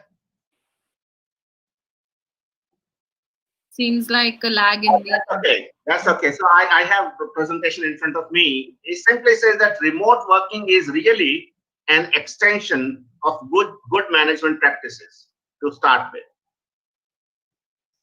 It is applicable to some industries, not to other industries, but at least whichever industry it is applicable at, it is a good, extension of good management practices. I think this is also true in terms of Western scenario when remote working and working from home is very normal.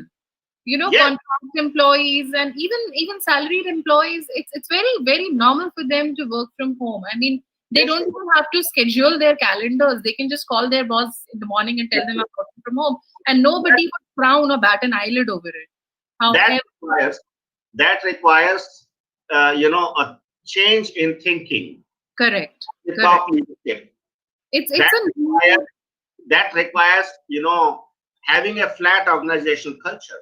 Absolutely. And I had this privilege to work with Swedish people. Right. And Anita would agree with me. She had also worked with Swedish people like Sandvik and other organizations. Right. So their first parameter is trust. Correct. And everyone can go to their boss. It is an open door policy.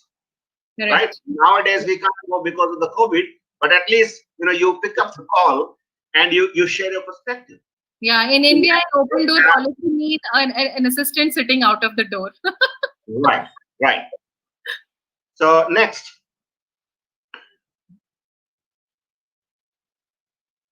please, Kevin. There seems like a lag of the internet. Now, okay. Okay, so this is what we are helping organizations with, where they are looking at areas for all those employees who are working remotely. This is one of the new competencies they have developed recently as per the need of the hour, and we call it remote work analysis for employees. And the other set of report is for managers, that how to manage remotely, what competencies, what behavioral traits are needed. Next, please.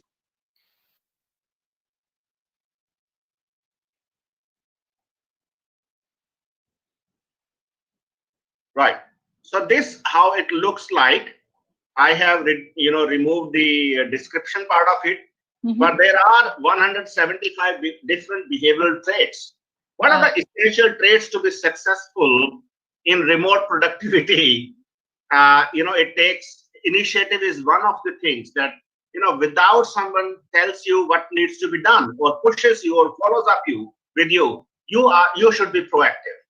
So taking initiative, want autonomy, being persistent, as Soumya had also mentioned about it, and focusing on self-improvement all the time, being optimistic, being enthusiastic, and being organized. So this fellow in the sample report here is not organized enough. So this person may face challenges, working remotely. So somebody, the leader or the manager can help him being more organized. Right. Next, please. Then, apart from essential traits, there are desirable traits also. If we keep these traits and we assess these traits through online 20-25-minute assessment, that helps us understand what may be the hindrance if they are not at par with particular thing. For example, in this case, managing stress well is a challenge with this person. So it may impact slightly, his productivity.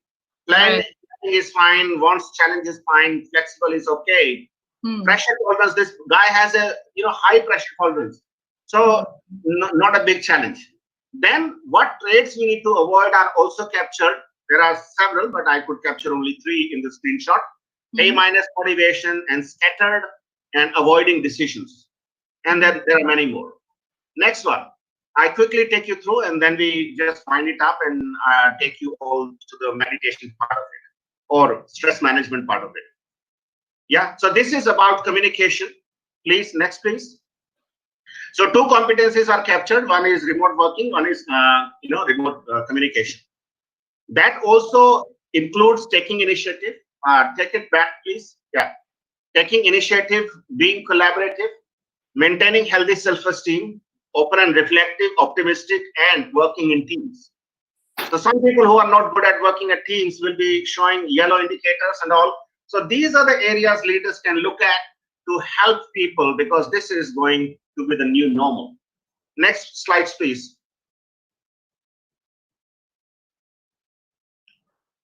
Yeah, so these are another, traits, desirable traits. Next one. This is about managers, leaders.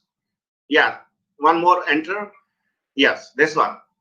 So managing remotely is what it requires. Next one.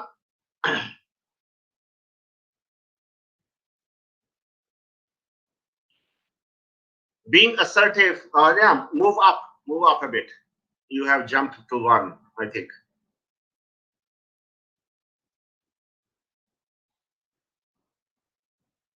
Next one. Or maybe I have skipped that part. But this is, I can share sample reports if anybody likes that. So being assertive, being certain, enforcing, managing stress well, all these are, part of our managing remote productivity. These are desirable ones. but there are essentials also. Next one, please. This is quite an in-depth analysis and study what you have to. These are the essential ones. Like it requires taking initiative, wanting challenge, being authoritative, not negative authoritative. Authoritarian is negative, but authoritative is the desire for decision making and also taking responsibility if something goes wrong. Being enthusiastic. If as a leader I am not enthusiastic myself, how can I motivate others? Being persistent, and I should have a desire to lead people. And I should be able to self-assessment. Can this also be used as a self-assessment? Yes. It is a self-assessment itself. Okay. And this is one of the best assessments I found since you have asked for, which reveals 90% of our unconscious behavior in front of us. Right. Paradox graph has 12 paradoxes. Right. And I keep, I also sometimes keep taking those, Harvard tests that are there on their websites, and they actually uncover a trait of your personality that you don't even really know about. So yeah, these tests really give a very strong insight about your work.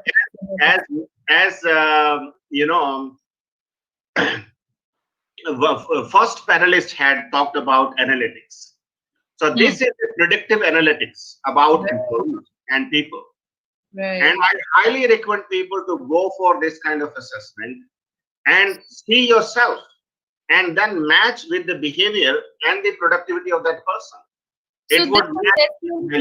So this assessment is done during the process of hiring, or this is done for the existing workforce? Well, ideally, it should be done before we hire someone. Right. And there is a job success formula for a particular job role. So there is a library of 6,500 plus customized job success formula, tested job success formula. Right. And you can further customize based on the requirement of your organization. Okay. Right. So that is how it works. Okay. Right. Yes. So next, please.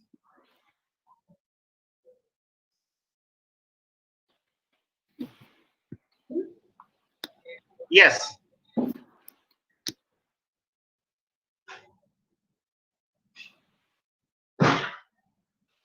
Yeah, Kevin.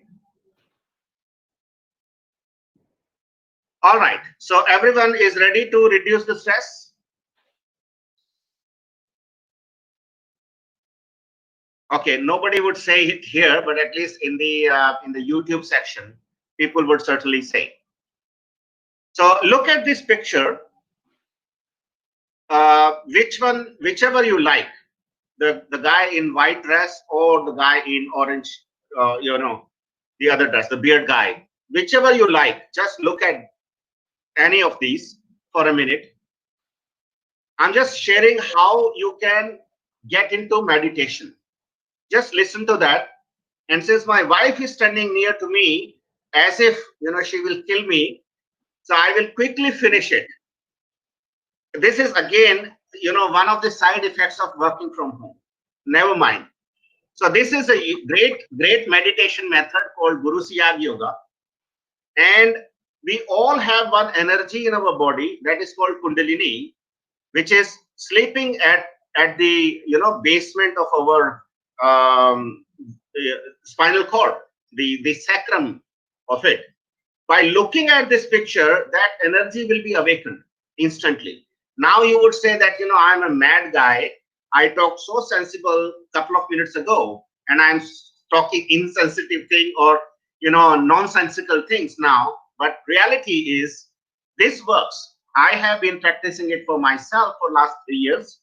And by just looking at the picture of these two or any of these and just, chanting any name, divine name if you like, or you just mentally chant Guru, Guru, Guru, Guru, only mentally, and do meditation for 15 minutes, look at this picture and request this picture to keep you in meditation for 15 minutes, then close your eyes and focus, focus should be here on the third eye, and start chanting Guru, Guru, Guru, Guru, Guru, Guru, Guru, Guru. That's it. Without moving tongue and lips. So this is not the mantra. Mantra is separate. I can share that if anybody is interested. But until you get that, just close your eyes and chant this Guru, Guru, Guru, Guru, Guru, Guru. You will be surprised that your eyes will be opened exactly after 15 minutes. If you want to experiment, you can request to this picture for keeping you in meditation for 9 minutes or 17 minutes or 20 minutes, not more than 20 minutes, okay? Maximum 20 minutes in one go, and you can do meditation twice a day. So just look at this picture, close your eyes, focus here as if he's sitting there, and start, request for 15-minute meditation, and then start chanting Guru, Guru, Guru, Guru. That's it.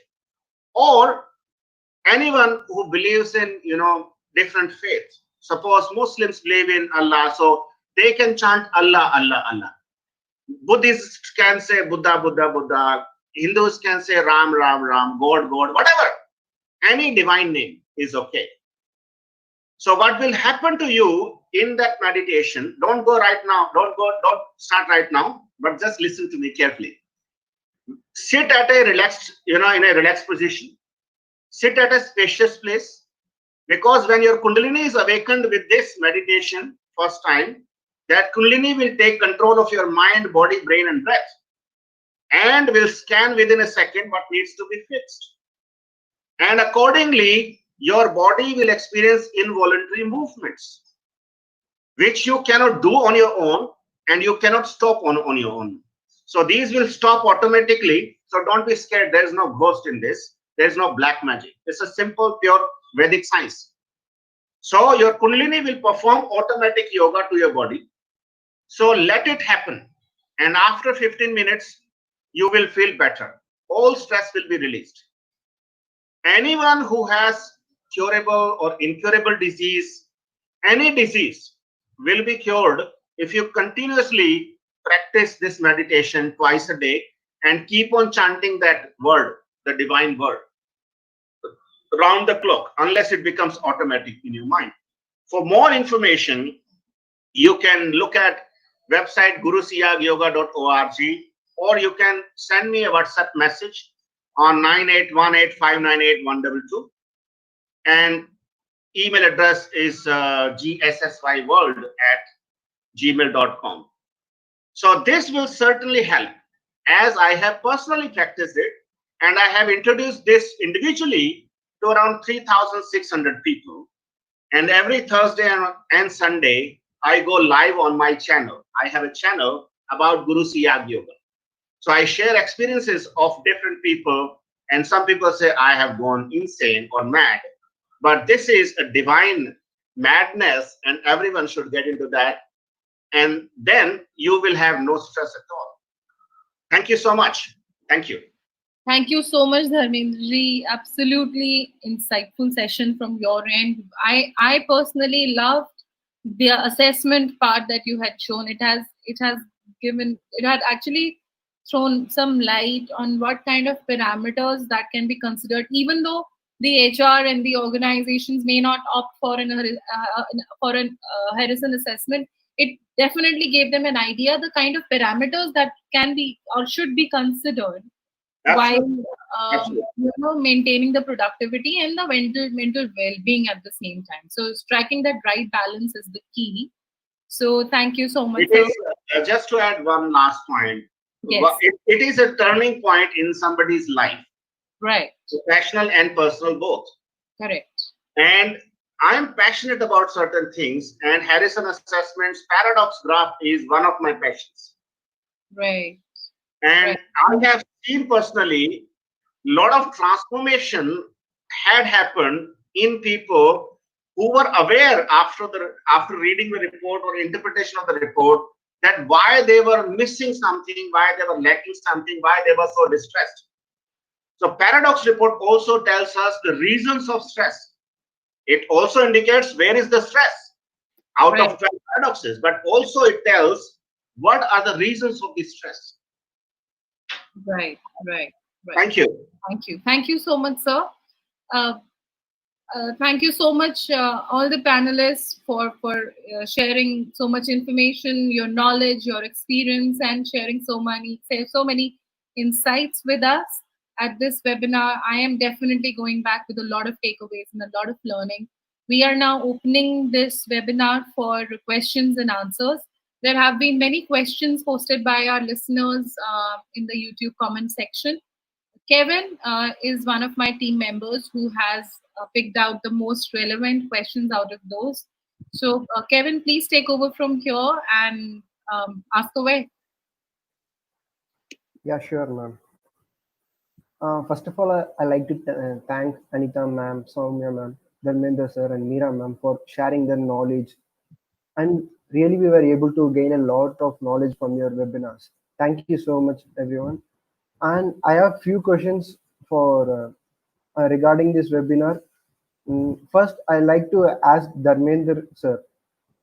Sir, given a situation just that you have to recruit a person, say he or she is very good in operations, analytics, and but he or she lacks some knowledge in finance and he doesn't like to work in finance.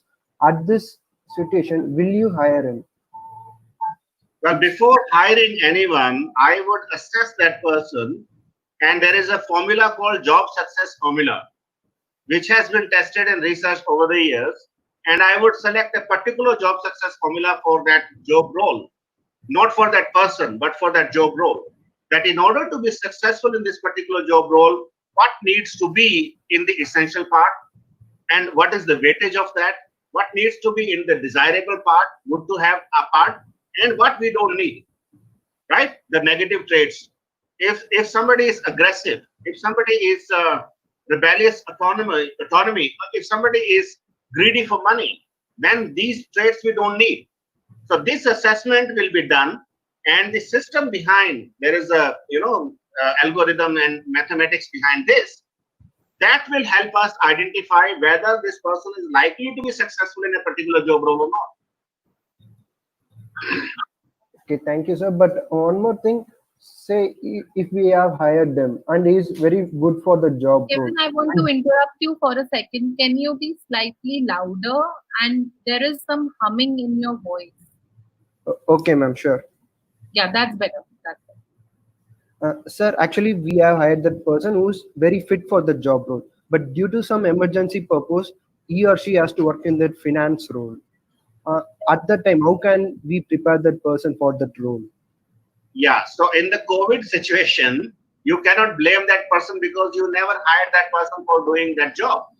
Now, as a boss, whosoever is the boss of that person needs to understand how to help that person, start liking finance or accounts.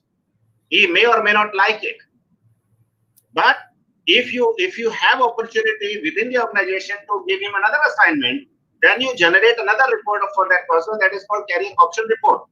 That helps out of 685 different careers, what career is most suitable for that person. So if I were you, I would choose that. Okay, sir. Thank you, sir. And ma'am, next question is for next question. Soumya ma'am. Yes, Kevin. Ma'am, every time after a pandemic or world war, the HR role has come up with new innovations. Correct. So what kind of innovation can we expect this time? The best thing is what is being told to us is that you need to have a sense of empathy and sympathy, which is woven together in the organizational culture. Now, someone who is, there are various levels of organization. Now, someone who is a level 1 organization cannot have the kind of maturity of a level 5 organization, which is a Tesla or a Google or a Facebook. So there is a maturity curve that needs to be, gone into, which each CHRO at every organization needs to understand.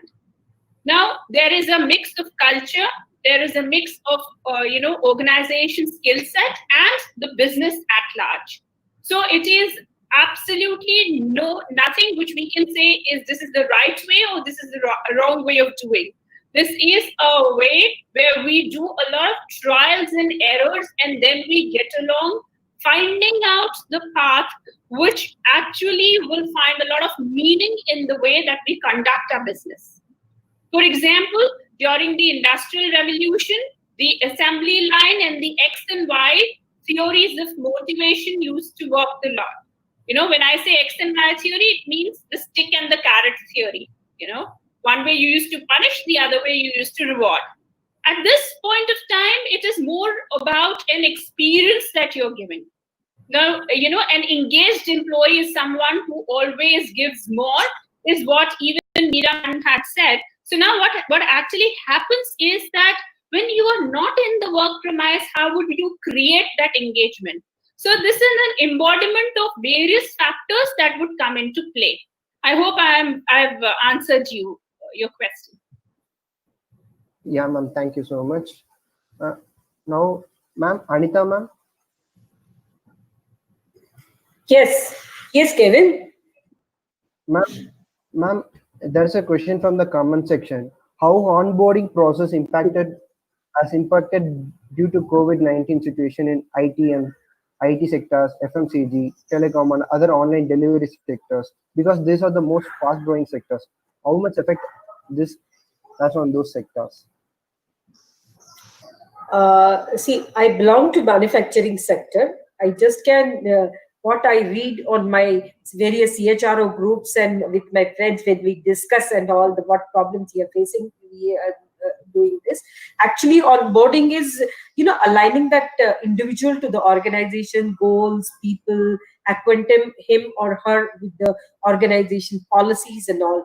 Yes, and I think it's done better in my personal opinion with touch than tech. It has to have a right combination and tech and touch. But in this period, it's happening totally. The touch part is not there to it, but the onboardings are happening, and I didn't see. Even I know two people who are onboarded like that. They have not completely aligned with, even though they are attending the virtual meetings and all. I think the more and more effectiveness of that will come, or the acceptance of that system will come. But presently, it is in a very fluid stage. I'm talking about manufacturing sector. I'm not talking about IT sector, because I'm really not aware of those problems, onboarding problems, because they already have that kind of a work cadre that work from home. So it's a regular affair for them. But onboarding happens in the presence. Onboarding doesn't happen even for the remote employees remotely.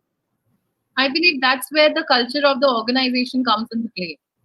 How they want to, get how they want to use the best of their resources, whether while onboarding the workforce or with the existing. Yes. Next question, please, Kevin. Yeah, thank you, ma'am. And Meera, ma'am, I have a question for you. Ma'am, you said actually now currently the students should get prepared for working temporarily for an organization.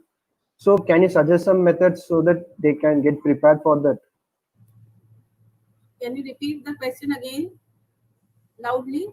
Ma'am, actually, you said that students should be prepared for working temporarily in an organization. Can you suggest few methods for working temporarily in an organization so that they can get prepared for that? Yes. First of all, Kevin has suggested that you should all have your LinkedIn account.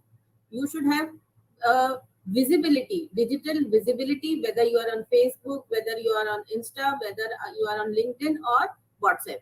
So try to follow the celebrities or the personalities in the jobs, in the organizations in which you are looking for the job, right? You should also try to answer questions in the Quora section.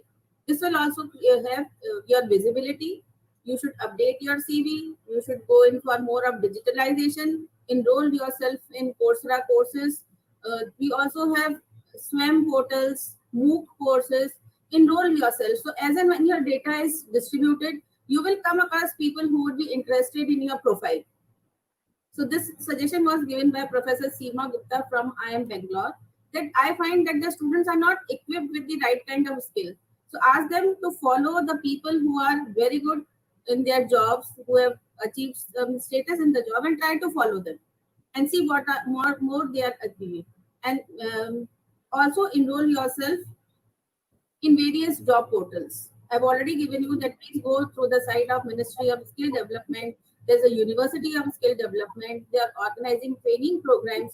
So once your data starts floating in these types of websites, people will automatically approach you, right? Yeah, thank you Absolutely. so much, ma'am. Absolutely. And, Do you have any more questions, Kevin? Ma'am, nothing else. No, ma'am. Okay, great.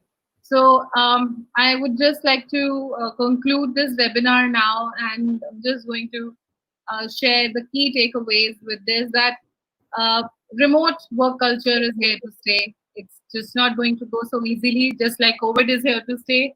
We are here to stay with the remote work culture. Organizations are realizing the fact that they can also function with this model. It's not absolutely impossible to work through this model. Um, However, it's now the onus lies on the organization to check on the mental well-being and the stress levels of their employees. And that's where maintaining a healthy working culture within the organization is very important. That's where the role of the leadership becomes very important, to keep communicating with their workforce and be open and be accessible to them, because it's a time of distress for everybody. It's like a teacher who is teaching a class of students also has a child taking a class from his teacher at the background. So it is a stressful scenario for everybody. It's a 180-degree change for everybody. So also acquiring and retaining the talent, maintaining the right talent pool is absolutely imperative. And that's where organizations have to take the tough call of letting go of the resources which are not beneficial for them, whether it is economically viable or not economically viable. That's where they have to take a call, whether they want to retain their workforce on the basis of skill or on the basis of productivity. So this is going to be a dilemma that organizations will face in coming time. Also, keeping an open engagement with remote workforce. HR has to play a very important role now in devising new policies that has to take care, where they have to basically incorporate the mental well-being of their employees as well. Certain benefits like subsidizing the education loans that organizations give, and because there are massive pay cuts, not only job cuts, there are massive pay cuts. So it has taken a toll. I mean, it's like all hell broke loose from everywhere. So HR, the entire onus of the well-being of not only the organization and of their employees is on the HR. And as Dharmendra sir said, that maintaining the mental well-being through yoga and meditation is an approach that anybody who is working from home should consider. Take 10-15 minutes out of your 24 hours, do some meditation, do some basic stretches, do some yoga. That will really, take down the stress levels. So I was just conclude by saying, and also the rewarding bit, appreciating their efforts, acknowledging the efforts of their employees and their consistent performance, even while working remotely, can go a very long way in not only motivating them but also retaining them, which is also a huge challenge now that the job market has opened. A lot of industries have started hiring now, and job shifts have started happening. So in this situation, we can only keep improvising our approach and implementing the right steps to ensure the co-survival, if that's the right term, and redefine the codependency and redefine the interdependency of work within the organization and the employees, because we are not getting rid of this virus anytime soon. So, yeah. So, thank you so much, all of you, for being here. Thank you so much. It was a great session, and we learned a lot from this webinar. I want to thank all the audiences and the viewers for being with us. I'm sure you have learned a lot from it. Do leave a comment. Do leave us a feedback. We would love to hear from you. Thank you so much. Thank you so much, all of you. Thank you. Sahid, so we much. can Thank you, thank you. Sushma. Thank you. Sahiti, we can discontinue the live, and I would request all the